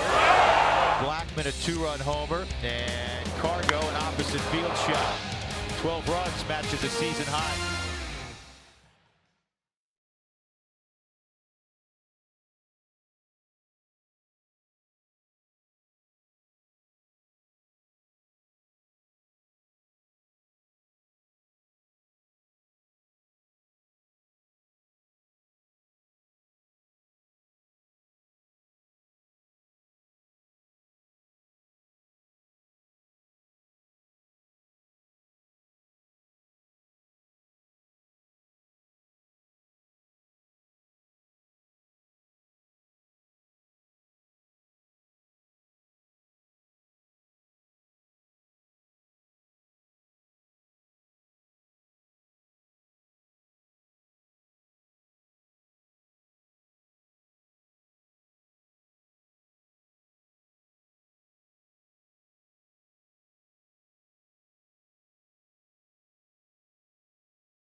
Look to emphatically end that 9-game home losing streak against Arizona. So this was the Greeley Tribune yesterday.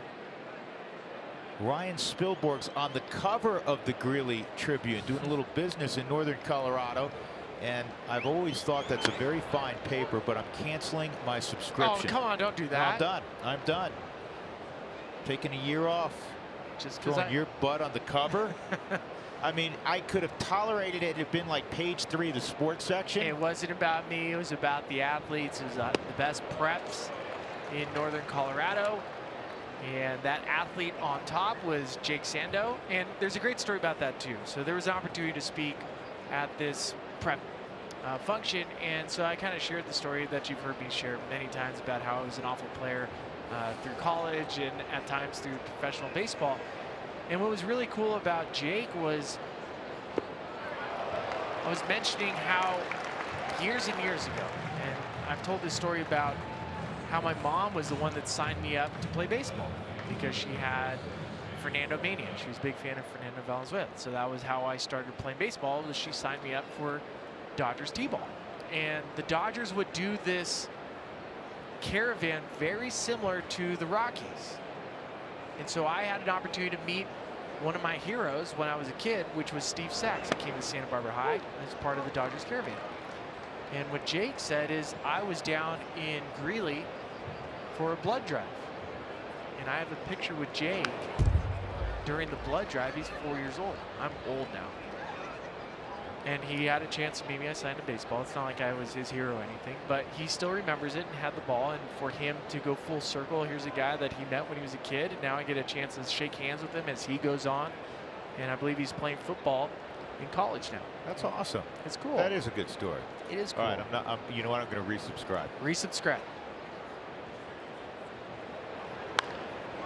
This is on the ground to Desi. Comes, scoops it up like a shortstop that he was. 2 outs. Peralta retired. Ketel Marte will come up.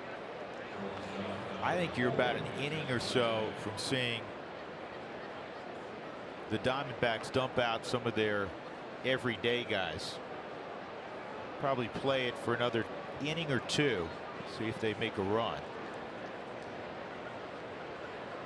It is Coors Field. You never know. Marte grounded to second his first time up. Herman's doing his thing. He's pounding the zone. He's not nibbling. Better not with an 11-run lead. Who's your nominee for Diamondbacks position player to pitch? Descalso, #1 tonight, because Mathis just worked on Sunday. Mathis, #2. They'll go Descalso to the mound, and Owings will come in the ball game.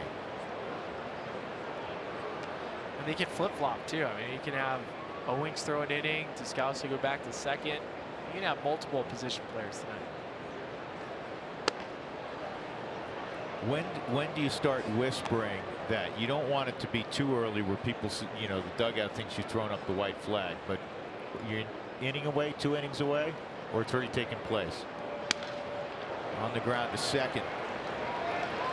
And Herman with another 1-2-3 inning. He's retired 7 in a row, 12-1 Colorado. That conversation has taken place.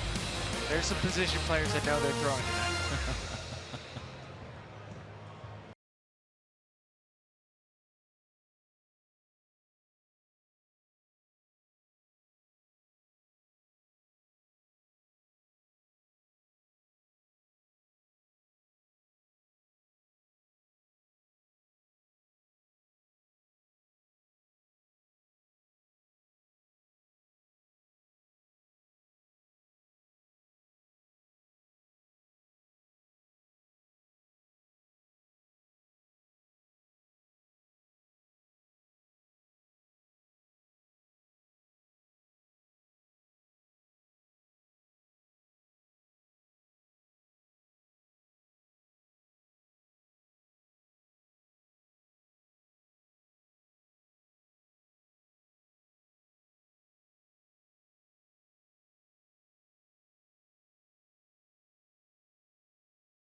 Welcome back, bottom four, Diamondbacks and Rockies. There's Tony Walters, and I want to tell you guys a story. Here's a picture of Tony Walters, Trevor Story, and Mike Dunn with a boy named Carson Crofts at the Children's Hospital last year. Carson battling neuroblastoma cancer.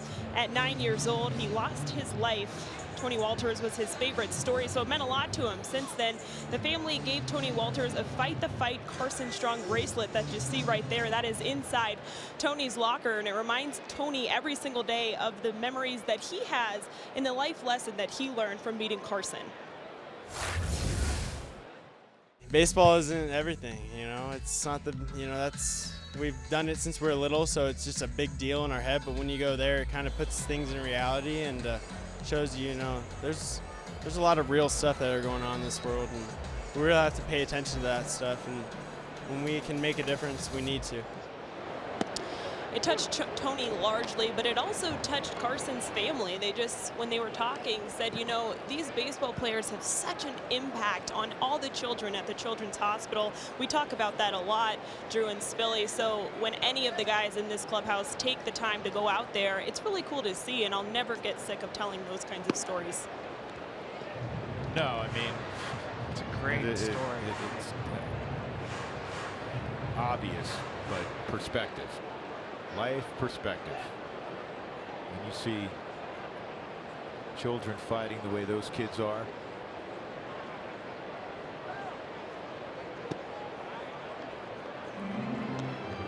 Two balls and a strike on Ian Desmond. He's had himself a ball game already. As you look at Yoshi Hirano, he's had a gorgeous year, but he's normally protecting leads, not pitching in a game with the Diamondbacks down 11 runs. This ball is well hit to right. Peralta in the corner is going to make the catch. Excuse me, John Jay in the corner is going to make the catch. And that's the first out. Desmond with 5 RBIs, his first 2 at bats.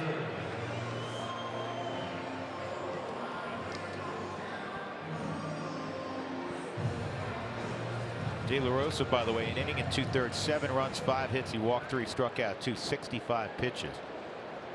McFarland faced 2 hitters, gave up a double, and then got an out.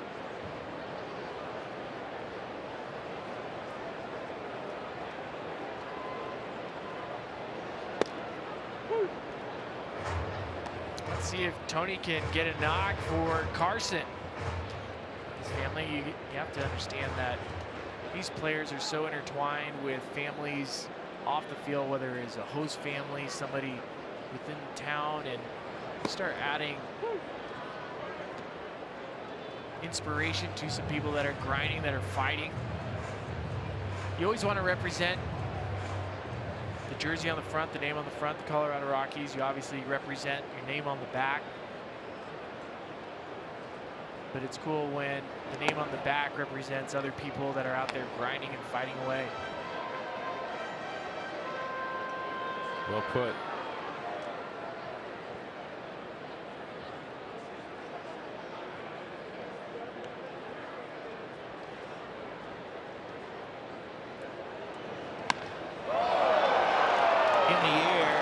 Deep center field, and it is over the head of Pollock. And hunting another triple.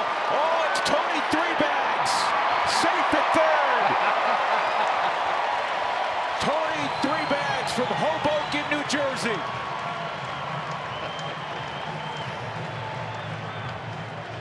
Gotta love it. Dougie's among the triple leaders in the National League now. Super mode. Tony just getting out of the box. Looks like AJ Pollock is about to run this thing down and hits the barrier. And he doesn't stop. I love this. It's 12-1. You're not playing to show anybody up. You're playing hard because that's what you do. Tony 3-Bags. What a name. You don't mess with Tony 3-Bags. And a base hit for Herman. Come on down. Tony 3-Bags, it's 13-1. It's 3 ribbies this year for Marquez. Well, think about this. Hirano has been one of the hardest relievers in baseball to score on. Tony 3-Bags with the triple. Herman with the mighty hammer, driving it in. just moved Tony's home 3,000 miles. To Hoboken. People in Temecula and San Diego area, they're like, what? Huh? I thought Tony grew up down the street from me in Vista, no? Parents had a vineyard in the backyard? Nice pool. Oh, they know. He's from Hoboken. 13 runs, a new season high for the Rockies. This, Spilly, is what they needed. They needed it bad. DJ, walk, single, double. Who knows what's next? Might as well hit a triple. All right, so the all-time Rockies record for triples by a catcher. I'm going to give you a couple guesses. I didn't look. Okay. My guess is Miguel Olivo. Well, ding, ding, ding. You got it right. That a baby. That was probably the most athletic catcher I've ever played with. He had 6. Miguel Olivo was a strong dude also. Don't mess with Miguel Olivo. Yeah, if a scrap broke out, you wanted Miguel on your side. Yeah, I hide behind him. That was a guy that could move a pile. You've seen guys that can single-handedly move a pile. Miguel Olivo could move a pile. There was an incident, wasn't there, Spilly? Where Aaron Judge pushed the entire Red Sox into a corner. No, but Miguel with the Rockies, there was a little altercation. I think I remember, and Miguel Olivo was in the center. This ball is well hit left center. And keep on running DJ. Oh, it's going to bounce out of play, otherwise he may have had that triple. And then he's been a homer shy of the cycle. So it's a rule book double for LeMahieu. Marquez will have to stop at third. Arizona would like to get on the bus and head back to the hotel about now. Yeah, they're good with tonight. There's a hanging. It looks like a changeup, and DJ catches it out in front. 4 at-bats in 4 innings, and he's reached safely in all of it. 3 for 3 with a walk. And here comes Chuck, a single, a walk, and a 2-run homer.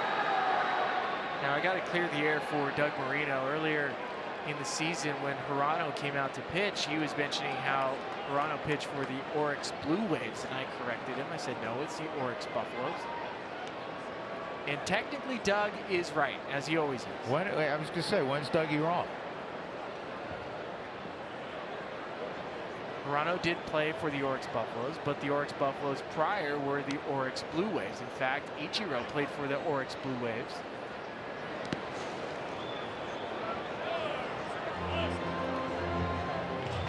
Until the Oryx Blue Waves were bought by a new company and then renamed to the Oryx Buffaloes. And now Doug is made whole again. It took him 5 months.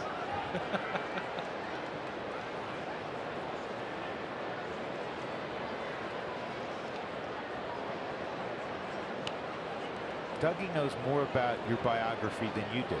That's fair. Fouled off, 1-1. I mean, Dougie likes to be the guy that Dougie fact checks Google. You know who Dougie is? Do you remember my all-time? You know what my all-time favorite movie is, right? Butch Cassidy and the Sundance Kid. Right, Butch Cassidy and Sundance Kid. How do I know that? I should know that. I You can't even tell you what my wife's favorite movie is. I know, but we all get to spend a little too much time together, right? So, do you remember Paul Newman? When the older guy was outside, they're hiding from the posse, right? And they're upstairs in the flop house, right?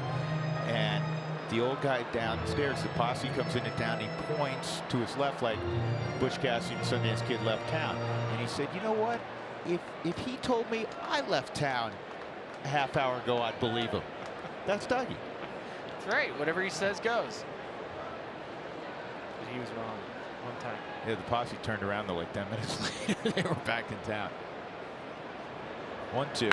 This is Rick, base hit. That'll score at least one. DJ will stop at third.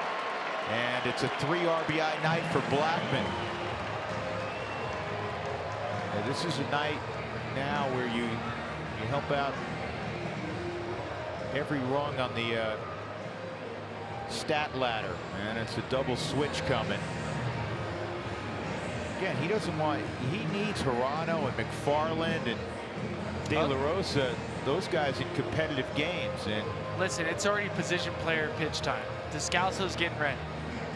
we may see it when we come back. 14-1 Colorado.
Groups of 15 to 200 will enjoy great views of the city as well as the field from the unique venue. It's a lot to a little here at Coors Field, and it is position player pitching time.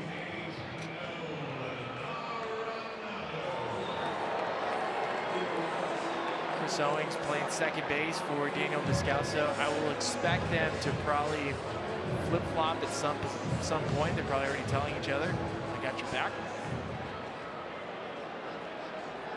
So Descalso, for the 5th time in his career, is on the mound.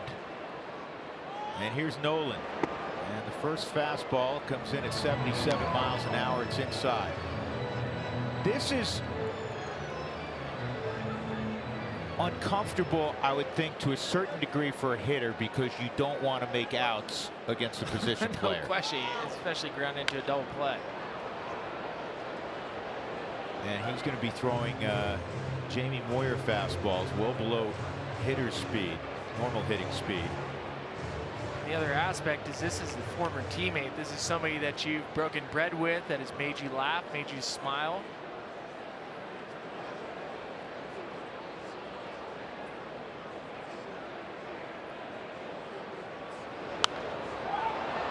That's fouled off.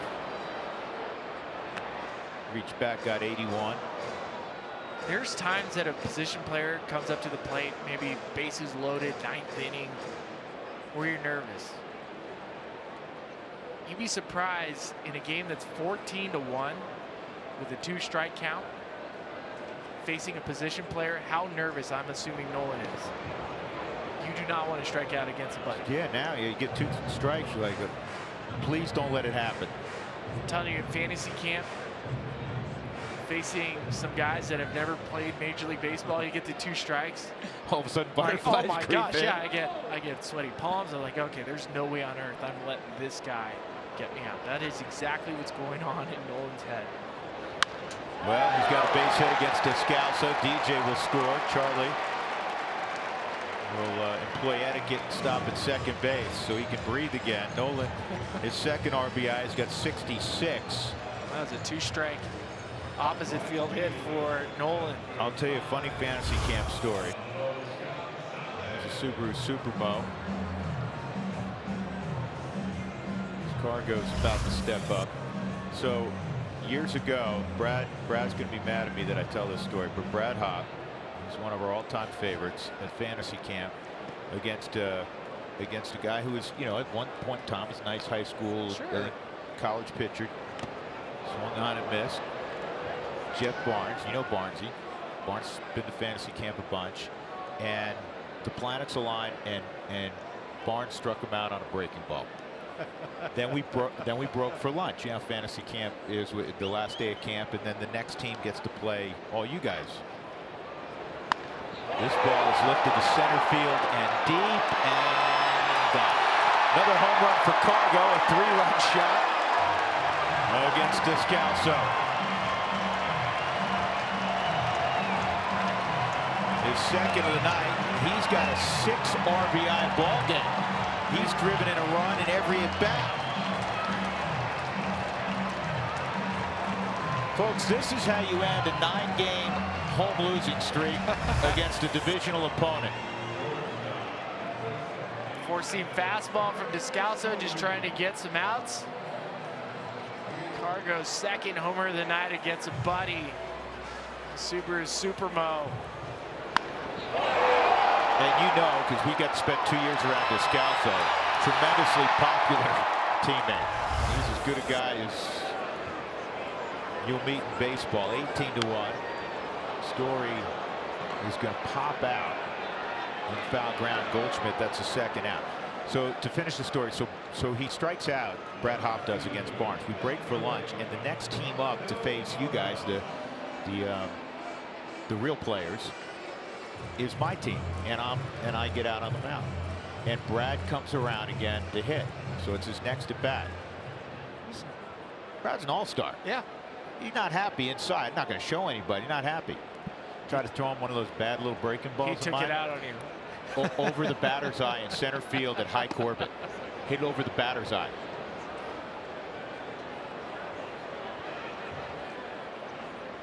I was proud of it. You know, had to be a little something on it for it to go that far, right? Well, a couple things for me tonight, especially watching this team score some runs, is I'm curious. The Diamondback came in here with the lowest ERA from a bullpen. It's going to take a hit tonight. 13 runs scored against the bullpen so far, and where do you put Descalso's run?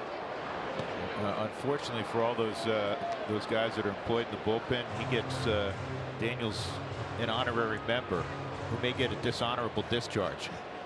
And not only that, Descalso had pitched in 4 games, 3 innings without giving up a hit, a run. Yeah, he had a record going. That's right. He had retired 9 hitters in a row. I mean, it goes back a bunch of years.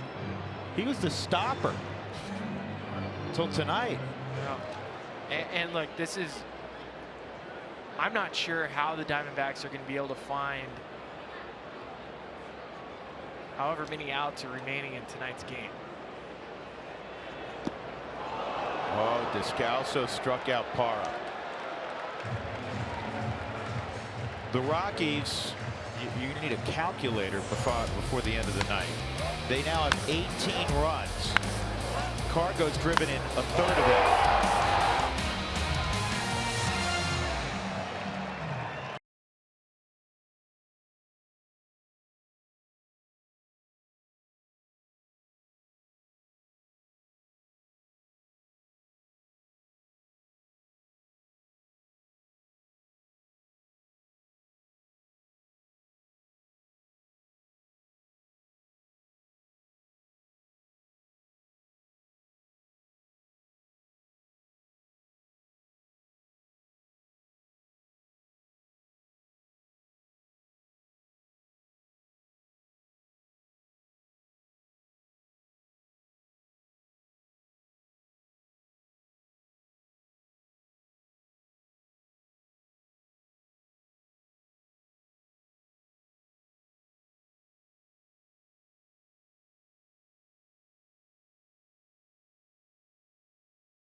How about the last 4 games? The Rockies rotation at Coors Field. The opposition hitting 117, 3 runs over 28 innings. And, you know, it's been overshadowed by what's happened offensively. 18 runs. You're always going to get overshadowed. But Herman rolling along. He gave up that first inning home run to Goldschmidt, and he's throwing up zeros. Just 2 hits against him. Dougie's really going to have to go to work. Dougie's got the computer going naturally. He's got the phone going. He's got a calculator out. He said it's the 14th time as this has hit the center field, and it'll drop for a base hit, a single for the pitcher, Descalso. Pitcher's hit. Pretty good swing for that pitcher. 5-4-3-6. So it's 14th time the Rockies in their history have scored 18 or more runs, and they actually did last year against the Padres. Last July they scored 18, and Dougie, not wanting to miss out on facts and information, wanted us to pass along that when the Rockies score 18 in a game, Spilly, they're 13-0. I hope so. I mean, like, if there was any, and don't forget, there was the 18-17 walk-off win from years ago. You were in that game. In that game. I mean, that's about as close as and look, think back to some of the games that have been played at Coors Field pre-Humidor. Was that against the Marlins or the Cubs? It was against the Marlins. And the Rockies were down 9, right? Down 9. You know what's a little surprising? That the Rockies' team record for runs, which is in serious jeopardy, is 20. They've done it 3 times. The last time was 2006 against the Giants.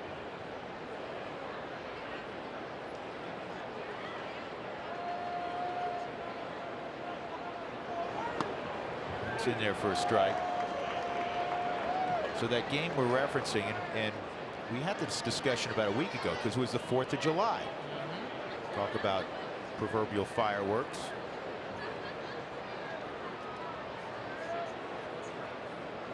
Rockies win 18-17. They were down 13-4 in the middle of the 5th.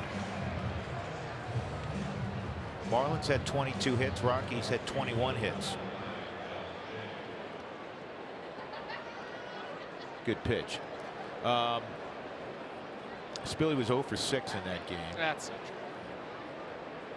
What'd you do in that game? I did well. That's all you got? Yep. Humble brag. Did you hit a bomb that day? Did you hit 2 bombs? That's right. Not a baby. We had the box score. You remember you were looking over it? Oh, that's right. 1 of 4 2-homer ball games in Spilligus' career. That's the first.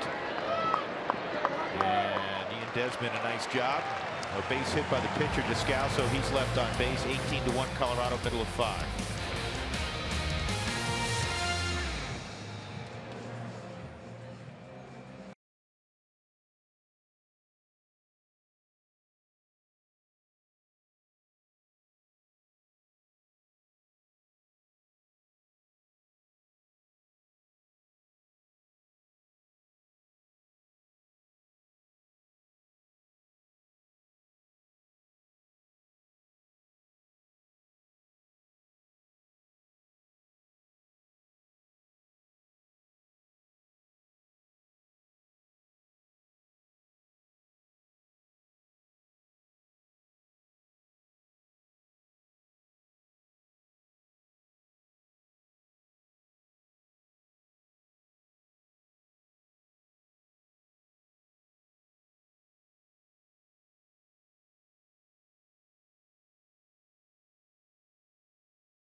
Tonight's Fun Cam is brought to you by the Lodge Casino, your first choice for fun. If you ain't having fun tonight and you wear purple pinstripes, go see a counselor tomorrow morning. There might be one. There might be one. Listen. Who's not having fun? They're all having fun, but for the guys that don't have like 4 or 5 hits or the numbers that, oh my. First pitch swinging. Just missed it. Yeah, Desi just missed it. High fly ball to right. Everybody has decent numbers. Par maybe not so much as a walk. Inside he's happy, but inside he might be a little down that he's the guy that's making all the outs. John Ryan Murphy. Alex Avila stays in the game, so Goldschmidt comes out.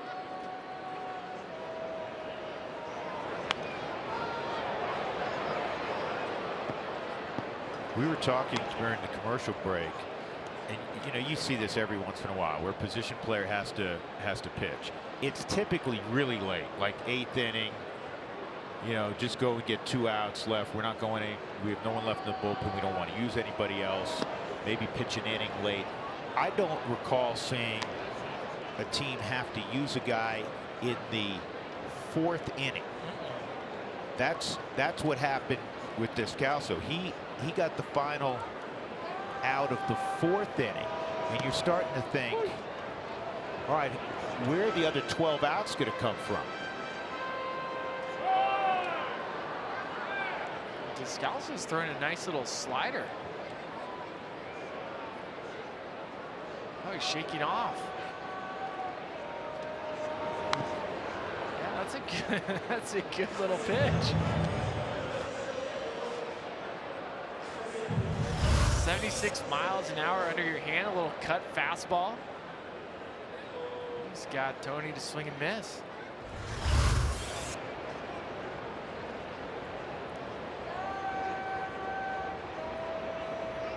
One-two on Walters, and a ground ball to third. Lamb's got it. 2 outs.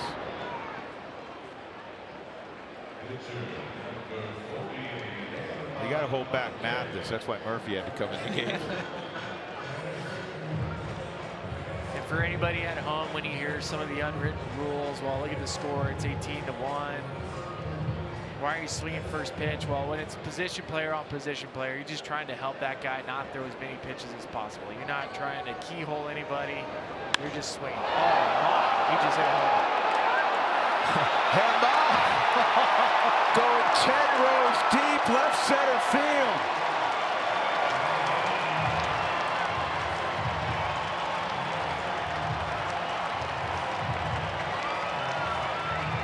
So just hand Herman a silver slugger when he comes to home plate. He brought a 300 average into the ball game. He hit that a mile. 19-1.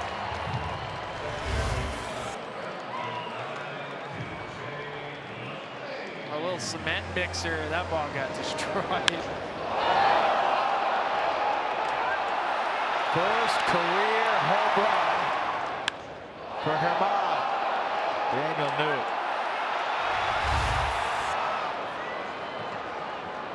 DJ's going to fly out to center field to end the 5th. The Rockies have scored in every inning. 19-1.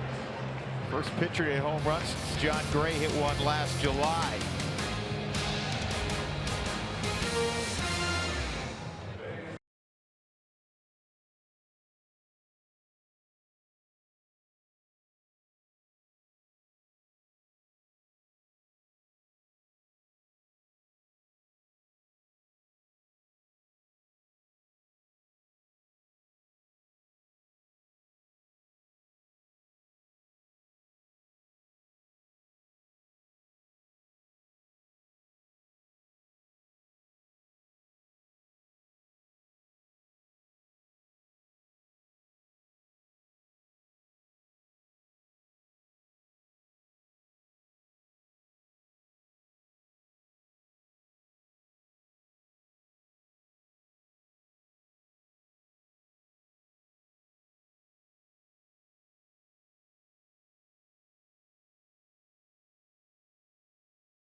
is brought to you by Southwest Airlines. Low fares, no hidden fees. That's transparency.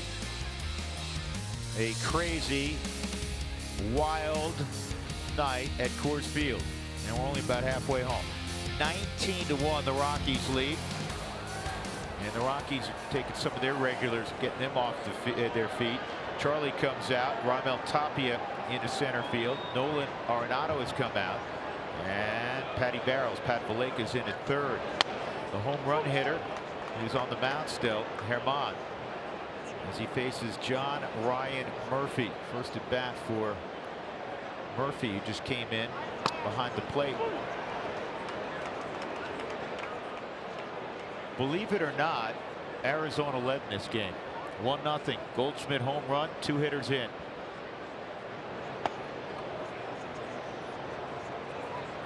$19 runs, 17 hits for the Rockies. Boy, Dougie just came up with a neat fact. Remember we were talking about, I mean, you see every once in a while a pitcher, a position player have to pitch, and it's usually very late in the game. The last time a position player entered a game earlier than Descalso, coming in with 2 outs in the 4th inning. As there's a strikeout of Murphy. The 7th, by the way, for Herman. Sal Bando, the great third baseman for the Oakland A's, came in the 4th inning of a ball game August the 29th of 1979. That's the last time a position player entered a game earlier. Jake Lamb takes a strike.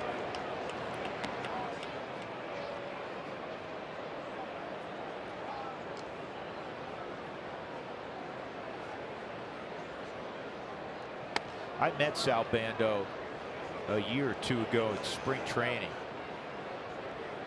What a nice gentleman. Lives down in the Phoenix area. Boy, he could play. Yeah, that guy was great.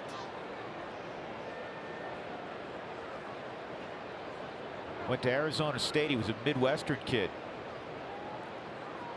Memory serves me right. I want to say he was from Indianapolis or Pittsburgh, somewhere in there. And ended up at Arizona State, which, you know, back then was a little surprising. I mean, how many guys went that far to school? Not that far, right? 1 and 2.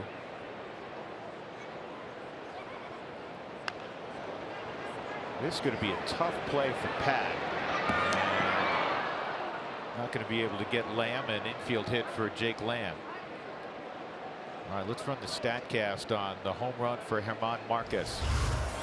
Let's take a look at it on the Subaru StatCast. Wow, 105 miles an hour off the bat. 447 feet.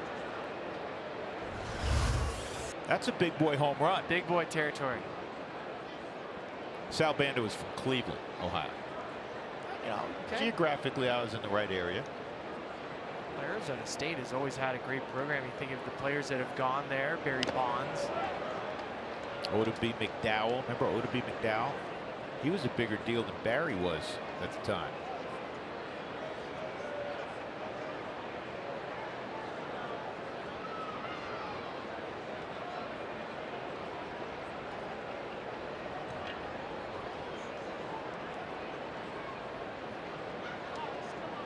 That's where Nolan was going to go had he not signed with the Rockies out of high school. And you know who recruited him? Pat Murphy, who's a bench coach in Milwaukee now for a guy that he coached at Notre Dame, Craig Counsell. Just think about the names of big leaguers over that time frame when Pat Murphy was there at Arizona State, and obviously we were already talking about Barry Bonds being there before.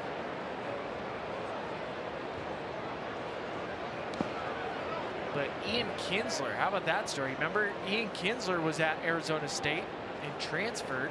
Dustin Pedroia showed up. And Dustin Pedroia, by the way, still coming back from injury, was asked if he's towards the end of his career. In true Dustin Pedroia form, he said, "Are you kidding me? I'm coming back better than ever." can't doubt him, right?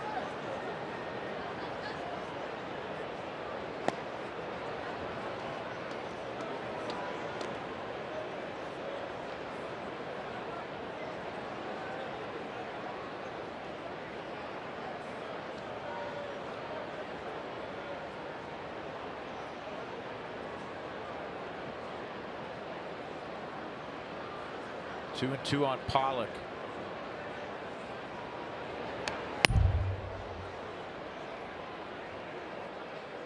Five, 4, 3, 6, 1. Sounds like a winning lottery ticket. Runs in each inning so far.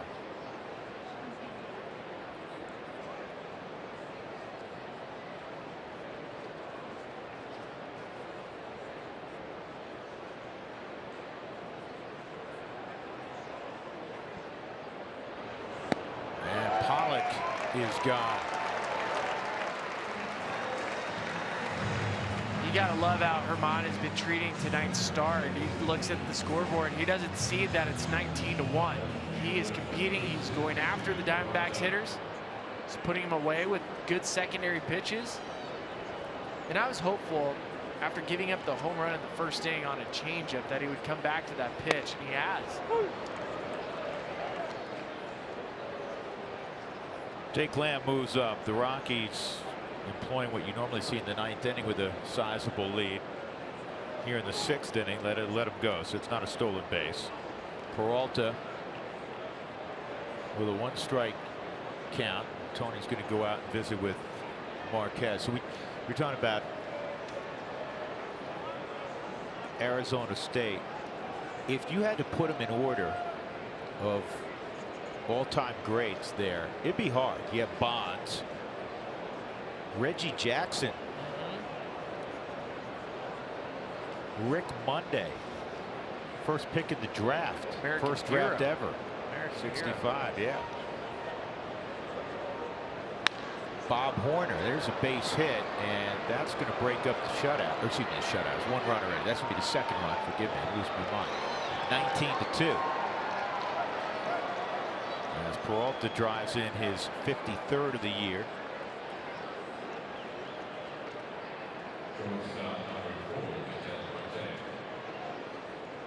Bring up Ketel Marte. Ian Desmond just looked in the dugout. Went to hold on Peralta. Now he's going to get in his pocket. Just kind of shadow him. Play behind him with the left-handed hitting Marte. Yency Almonte's gotten up. He's thrown in the Rockies' pen. So you got Bob Horner, Billy Buckner, mentioned Sal Bando. How about Hubie Brooks? Good name. Yeah, really good player. And in college, Oda B. McDowell.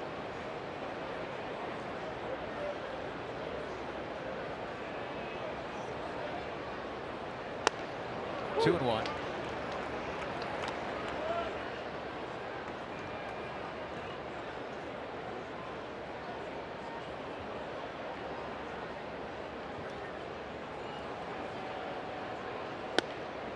Three and one.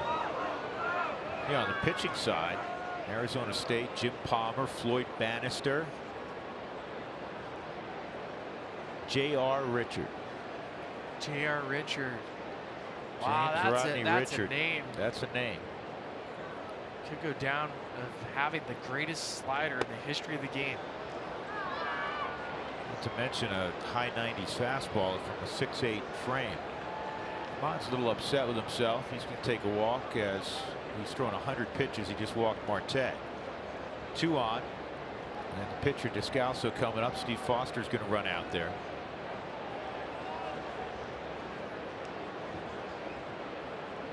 Looking up some stats on Daniel Descalso. I'm trying to look when the last time he pitched and if he pitched in college, because it looks like he's got a good feel for pitching.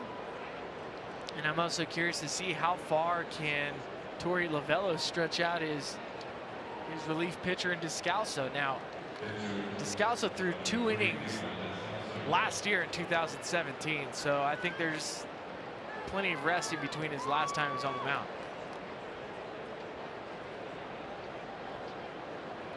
Prior to that, Descalso pitched for the Cardinals in 2014. So he had 3 years.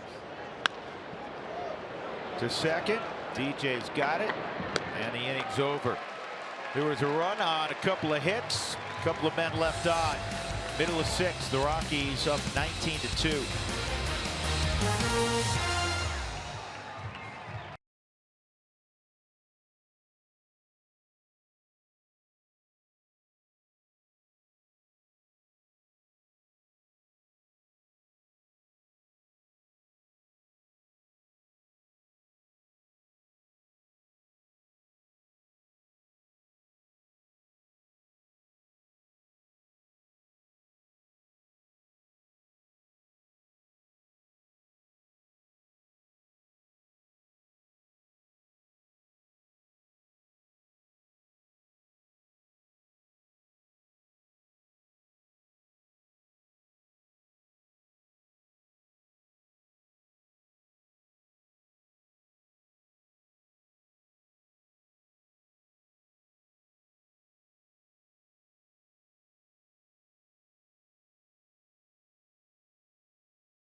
Sunday, July 15th is Military Appreciation Day at Coors Field, and the first 15,000 fans through the gates will receive a Military Appreciation hat, courtesy of iHeartMedia and Avalanche Harlan. Third inning of work now for Daniel Descalso. Handshakes for Herman.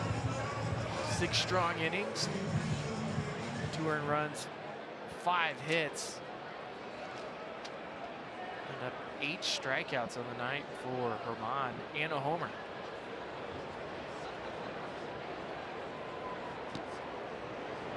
I was curious when Daniel would bust out the knuckleball. Well, there's some interesting defensive changes we have to pass along. Is there a pitcher in the outfield? First, no. There's a pitcher, another pitcher in the infield, though. Owens has gone to center field. Pollock's come out.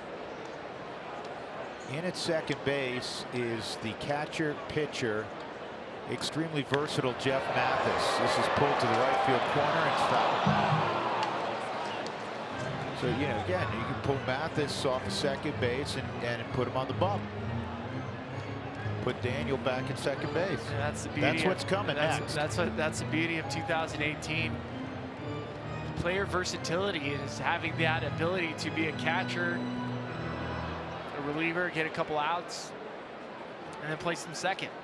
The craziness of this game, not only this individual game, but the game of baseball at times.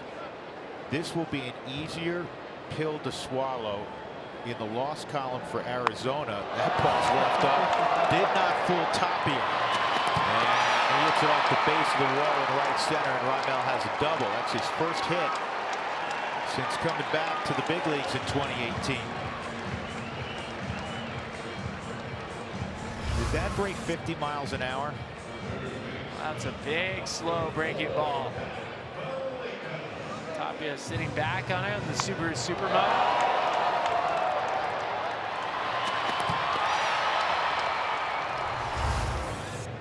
But you're right, Drew. On a night like tonight, 55-mile-an-hour curveball from Descalso. On a night like tonight, after the game, some guys will have a good chuck. Right, it'll be easier than what the Rockies went through last night. That was gut-wrenching for the Rockies. 2-1 lead in the 7th inning, trying to snap that losing streak. Valleca's going to pop it up. First game back home. This happens to teams. Nice play by Mathis. And as you said, I mean, listen, you don't want it to happen, but you're not gonna put the game face on in the clubhouse. You go, hey, all right, laugh. Yeah. Go have a cold one and you move on. You might even turn on music the second the game's over and have a party with Daniel Descalso, and you change the momentum. Yeah. Like, they might come off and go like, that was awesome. Sometimes you gotta laugh at yourself, right? Let's see if Cargo can get 3 homers tonight. It's only got 6 ribbies. Nope. Let himself get jammed. He's gonna foul out.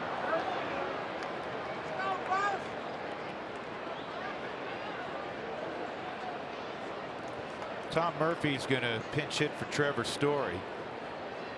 Stay in the game at shortstop. No, that probably not. You know what you may see? No. You may see Walters at shortstop. Oh. And Tom go behind the plate. There you go. Yep, there's his infield glove. He's getting ready.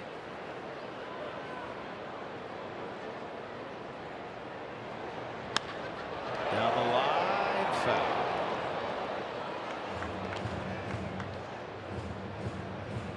Now, if Buddy doesn't get everybody in, at least position players, he's going to hear from some parents tomorrow. I think Guinetta's family's calling right now.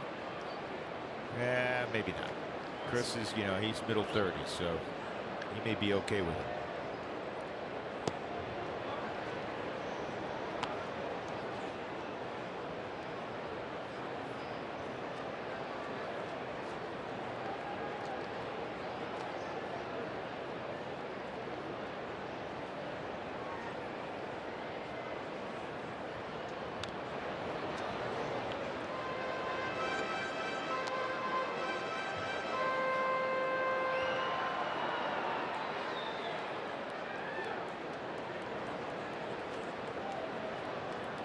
For Jeff Mathis and the amount of years he's played in the major leagues, that was his first appearance. It is right now in the infield. I wonder if the glove he's using is borrowed.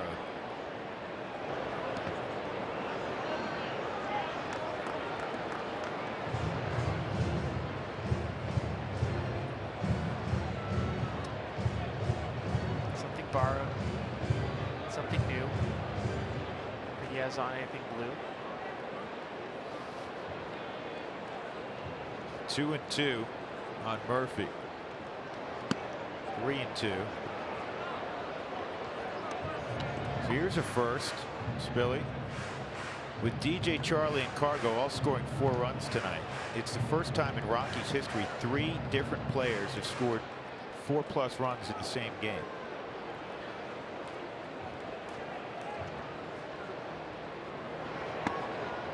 Ball 4.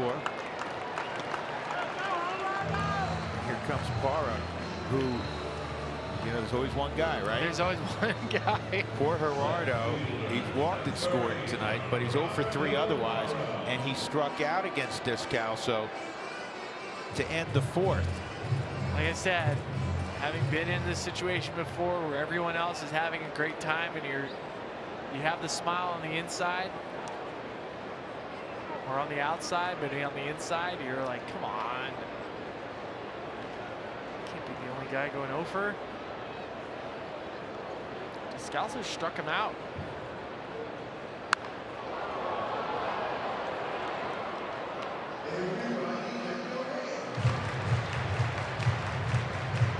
Struck out Parra to end the 4th inning.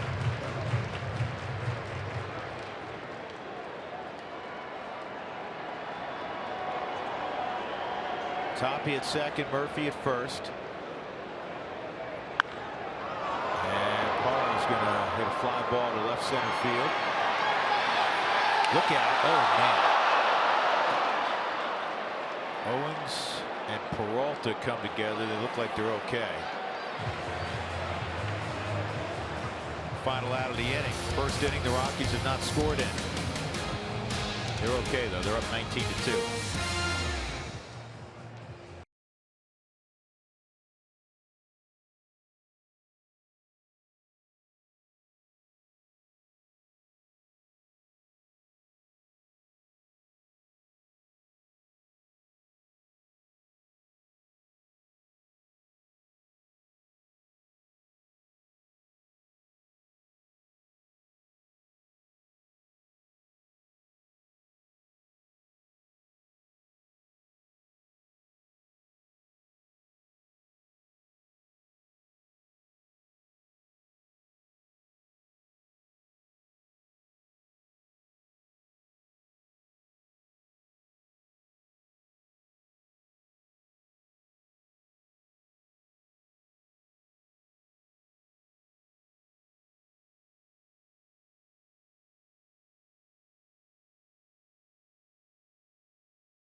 Kubota pitching performance of the night. Well, Herman, second batter in, gave up a home run to Paul Goldschmidt. Fourth home run, Goldschmidt's hit off of Marquez. But after that, Herman pounded the zone. He would strike out 8 in 6 innings. He allowed just 5 hits, couple of runs. He pitched very well and also hit himself a home run.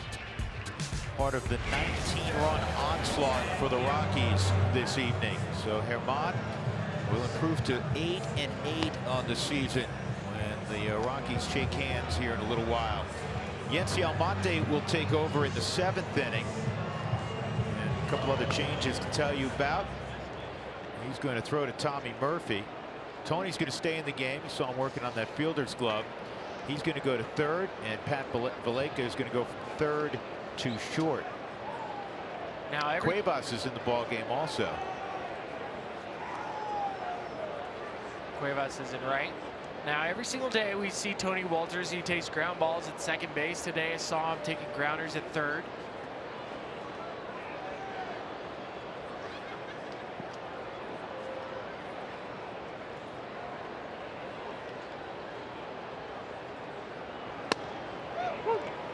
First pitch strike on Avila. And this is Yency Almonte's first appearance since June the 22nd. It's been a while. June the 22nd? Yeah.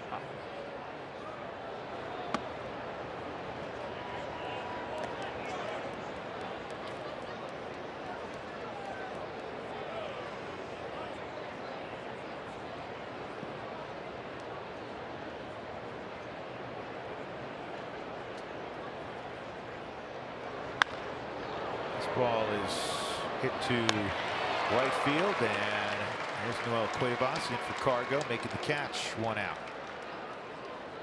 We'll bring up Chris Owings. Owings struck out in his first at bat.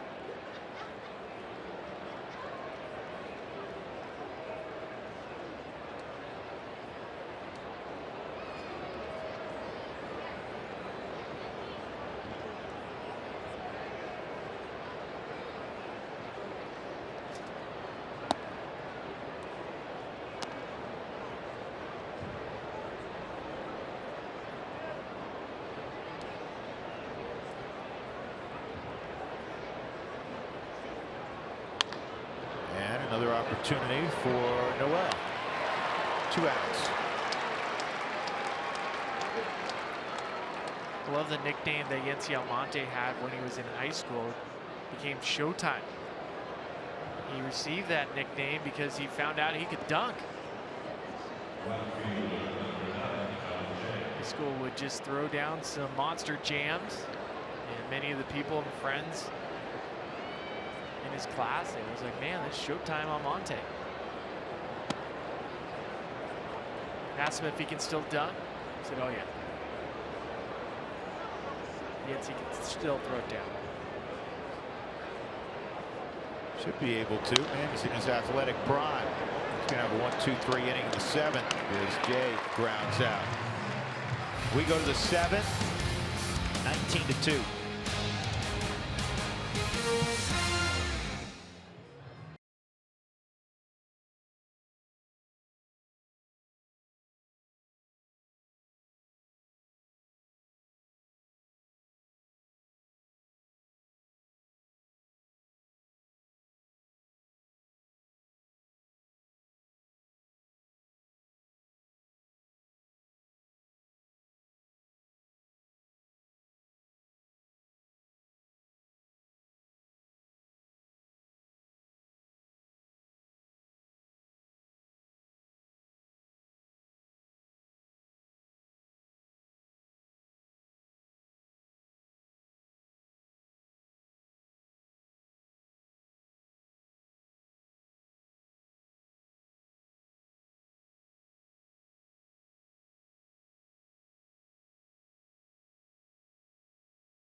We head to the bottom of the 7th. Now it is showtime here at Coors Field, but it's also showtime in AAA tonight.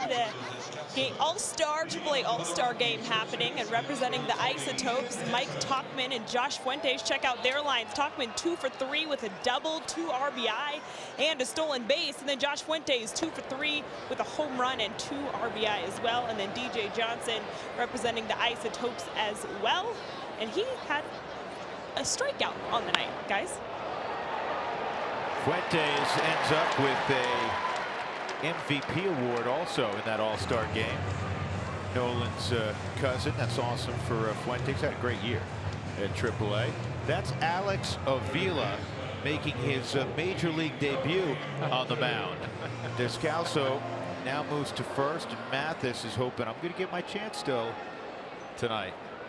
Avila gives up a base hit to Ian Desmond. Tony hits this ball to left field. Peralta makes the catch. I'm trying to look through every stat that Alex Avila has ever had, from his time in Alabama through his time with the Erie Seawolves when he was with the Detroit Tigers. I've never seen an inning thrown in his career, at least not in college or professional ranks. That's nice, 73 miles an hour, little four-seam. Catchers are the best at throwing batting practice. Well, Mark Strittmatter, the Rockies' roving catching instructor, who reached the big leagues as a catcher, throws great BP. Little short arm, four-seam.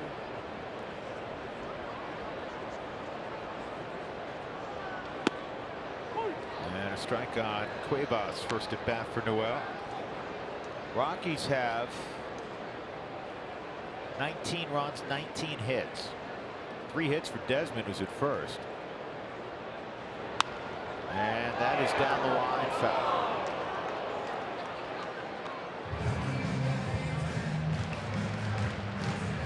See it, Avila pump up right there. 81 miles an hour, tried to blow the doors off Cuevas. It's not fair. This is in the air to right field, and Jay's going to make the catch. 2 outs. That'll bring up DJ. 6th at bat for LeMahieu. Walk, single, double, double. Fly ball to center field. He scored 4 runs. So tonight is just the 4th time, Spilly, in history that a team in each league has scored 19 or more, because the Indians beat the Reds tonight 19-4. This ball's driven to deep right, but once again, John Jay is there. That'll end the inning. Pretty good inning for Alex Avila. Do it again. 17-run lead for the Rockies.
don't know if we have time to get through this, but here is our Cooney Lexus look back. The Rockies have hammered the baseball tonight, trying to snap a 9-game home losing streak against Arizona. I think they've accomplished that in a big way. Home runs, hits, crazy stuff. Cargo's driven in 6 tonight. He's had 2 home runs. The Rockies 19 runs, a season high by 7 runs, 19 hits. They're 1 shy run-wise of their all-time mark. And they've seen nothing but position players since the middle of the 4th inning from Arizona on the mound. Yency Almonte in his 2nd inning of work. And it's 2-0 on John Ryan Murphy. 2nd at bat for Murphy. He struck out his first time. German Marquez, 6 innings, 2 runs, 5 hits, a couple of walks, 8 strikeouts. And a ground ball to short. Villegas got it. Crow hop, 1 out. Almonte, as Spilly told you last inning, he's not thrown in a game since June 22nd. He said, raised his hand, he said, I'm tired of throwing to Aaron Munoz. Mooney, the Rockies' terrific bullpen catcher. What an opportunity for Yency. The Rockies have yet to determine who's going to start on Saturday. There's a possibility, hopefully Chad Bettis could be reinserted into that rotation. That finger healed up. Had a chance to chat with Chad today, looking at that finger.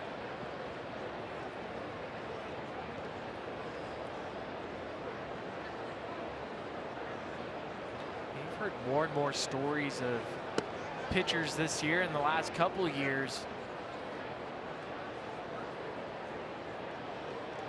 about these blister issues, and baseball looked into it. They had a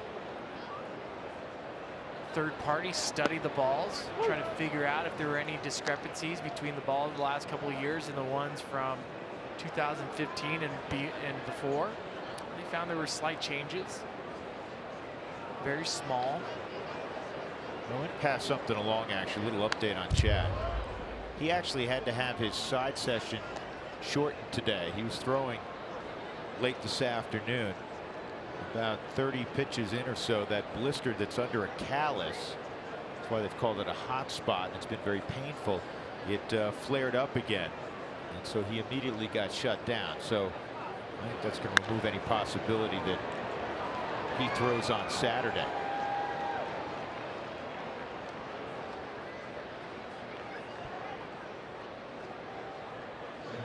The MLB.TV All-Star Sale is here for $39.99. Watch every out-of-market regular season game live or on demand. Blackout and other restrictions apply. Visit MLB.TV to take advantage of this sale.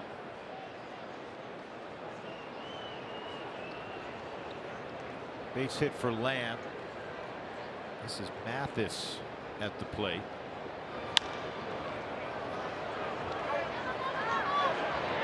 Double play.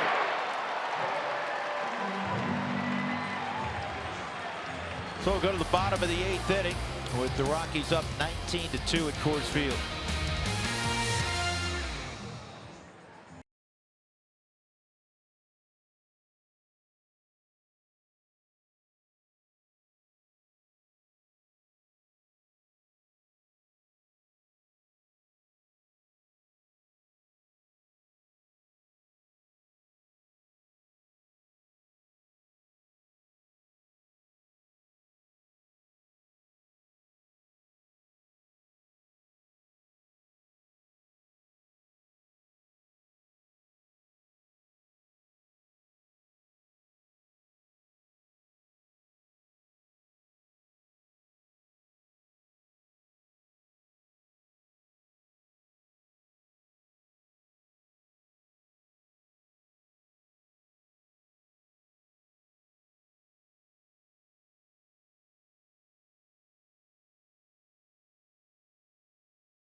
Rockies leading 19-2.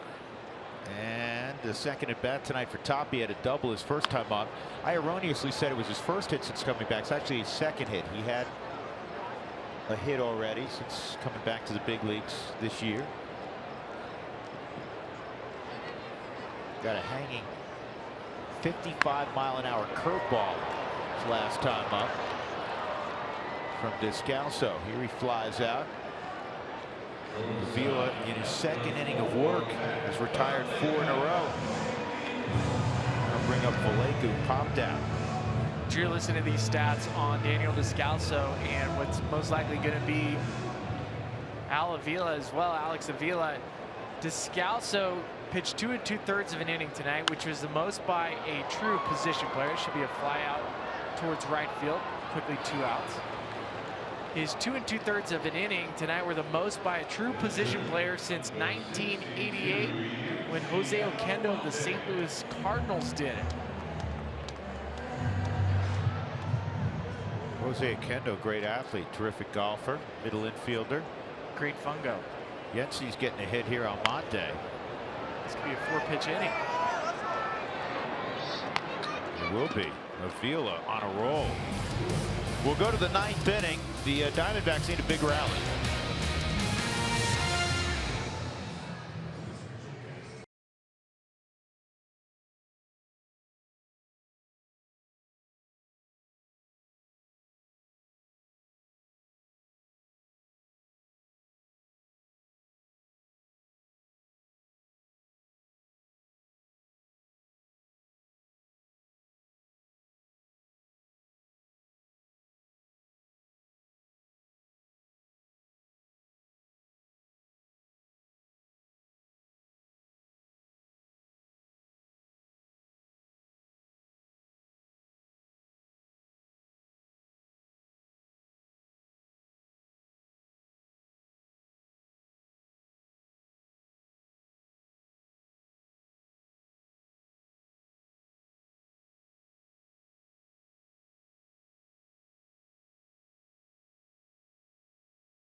Airlines low fares, no hidden fees. That's transparency.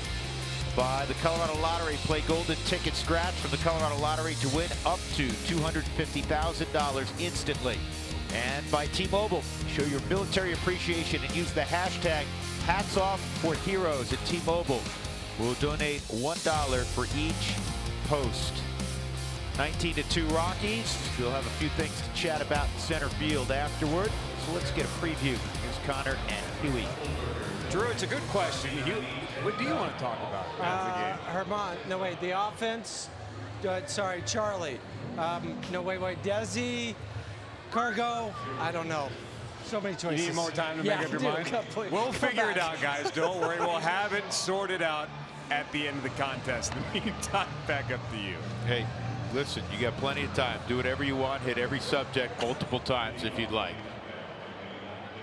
Great to see those big smiles here in the 9th inning. And you may have missed it earlier, but Taylor passed along the news that Brian Shaw was activated off the disabled list. Jerry Vasto was returned to Albuquerque. So Brian trying to get that cutter right, trying to get a little more depth with that cutter. And he'll work the 9th inning here. David Peralta will be the first up. And there's the hard cutter just inside. Peralta tonight 1 for 3. 2 good innings from Almonte after 6 strong innings from Marquez. And this is a high fly ball to left field. And Parra makes the catch. Club level picnic area is an upscale pregame picnic option for only $90 per person. You receive a buffet, club level ticket, and an area to mingle before the game. Visit Rockies.com/suites for more info.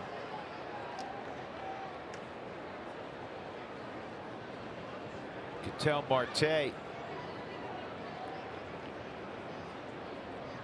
I almost read the word buffet, Buffett. Goodness, I didn't do that on air.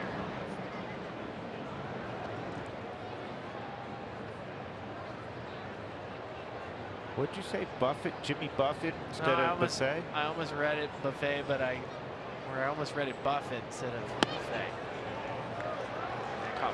We would have excused that mistake. I would have ridiculed you for a while, but then we would have excused it. It's like getting resume and resume mixed up. Yeah.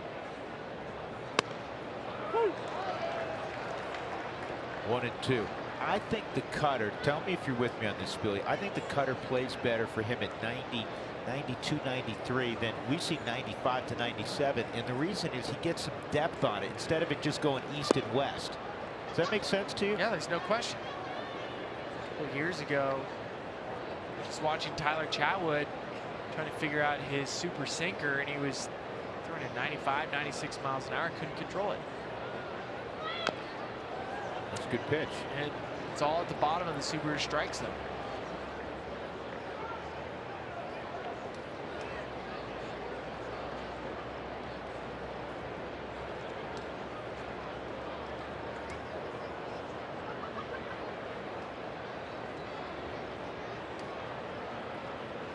And a strikeout. That was a slider. That was not the cutter. Took a bunch off, so strikeout for Shaw. 2 outs. And that'll bring up the versatile Daniel Descalso. So the evening began at second base. Moved to the hill in the middle innings. And now he's a big slug at first baseman. And Descalso giving the game ball to Alex Avila. After a 5-pitch inning.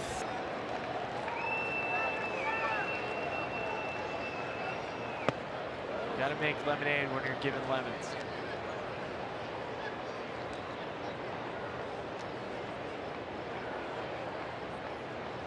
Descalso, a base hit back in the 5th inning. He's 1 for 3.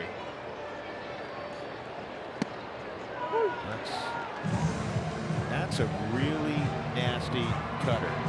It's not just straight across, it's got depth. So hopefully, and again, this game's a blowout, but hopefully this is a preview of Brian getting back in line with a pitch that was so dominant for him for the last, we're not talking about a guy who had 1 good year. A guy the last 5 years who was one of the top setup men in baseball. And he's used to pitching in the postseason with Cleveland. 1-2.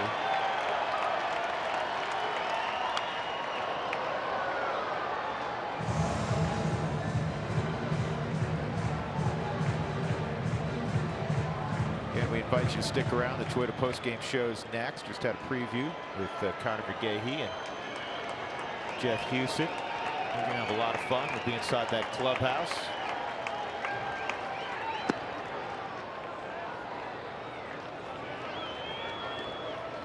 Said at the top of the broadcast, even though last night was so disappointing for the Rockies, they had still won 8 out of 11 coming into tonight. Now it's going to be 9 out of 12. They're playing really good baseball. They're getting great starting pitching, and that's going to give them a chance to continue this run. 3-2.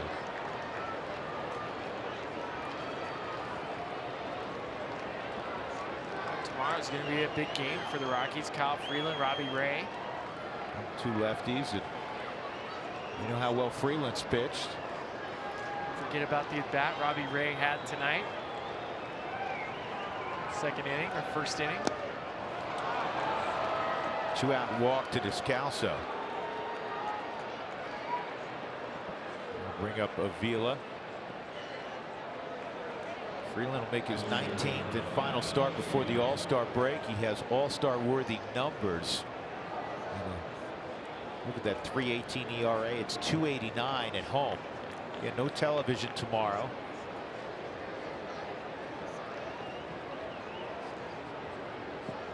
We'll pick up again Friday when the Mariners come to town. Final 3 ball games before the break.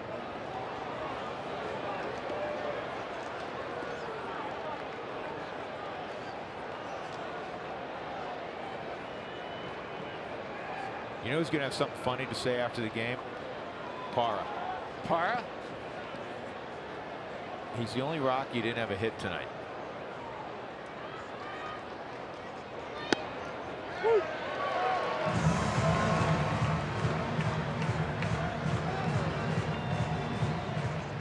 Looking at the box score, every Rocky starter, including Herman, because Herman was 2 for 4, including a home run, 2 RBIs. Everybody scored. That's a strike 1 and 2. DJ had 3 hits, 4 runs scored. Charlie had 3 hits, 4 runs scored. Cargo hit 2 home runs, drove in 6. Another multi-hit game for Story. Swung on and missed, and the ball game is over. It was over early as the Rockies threw up 19 runs tonight in an emphatic victory, and they end the 9-game home losing streak to Arizona. They're back within 3.5 of the top spot in the National League West. 19-2, the final. Herman Marquez evens up his record at 8-8. 5 RBI night for Ian Desmond. Shelby Miller takes the loss. He is 0-4. The 19 runs a season high, 1 off the club record. Game time 3 hours and 5 minutes. The first inning took like 2 hours of that 3 hours and 5 minutes. A lot of fun, and it'll be a lot of fun on the Toyota postgame show. We get you there right now. Here's Connor and Huey, guys. True, yes, it will. Thank you very much. Nice job as always. You figured it out yet? Yeah, we're going to talk about the team. He's not wrong. Stay with us. Toyota postgame show will be a whole heap of fun. Rocks win 19-2. It's true.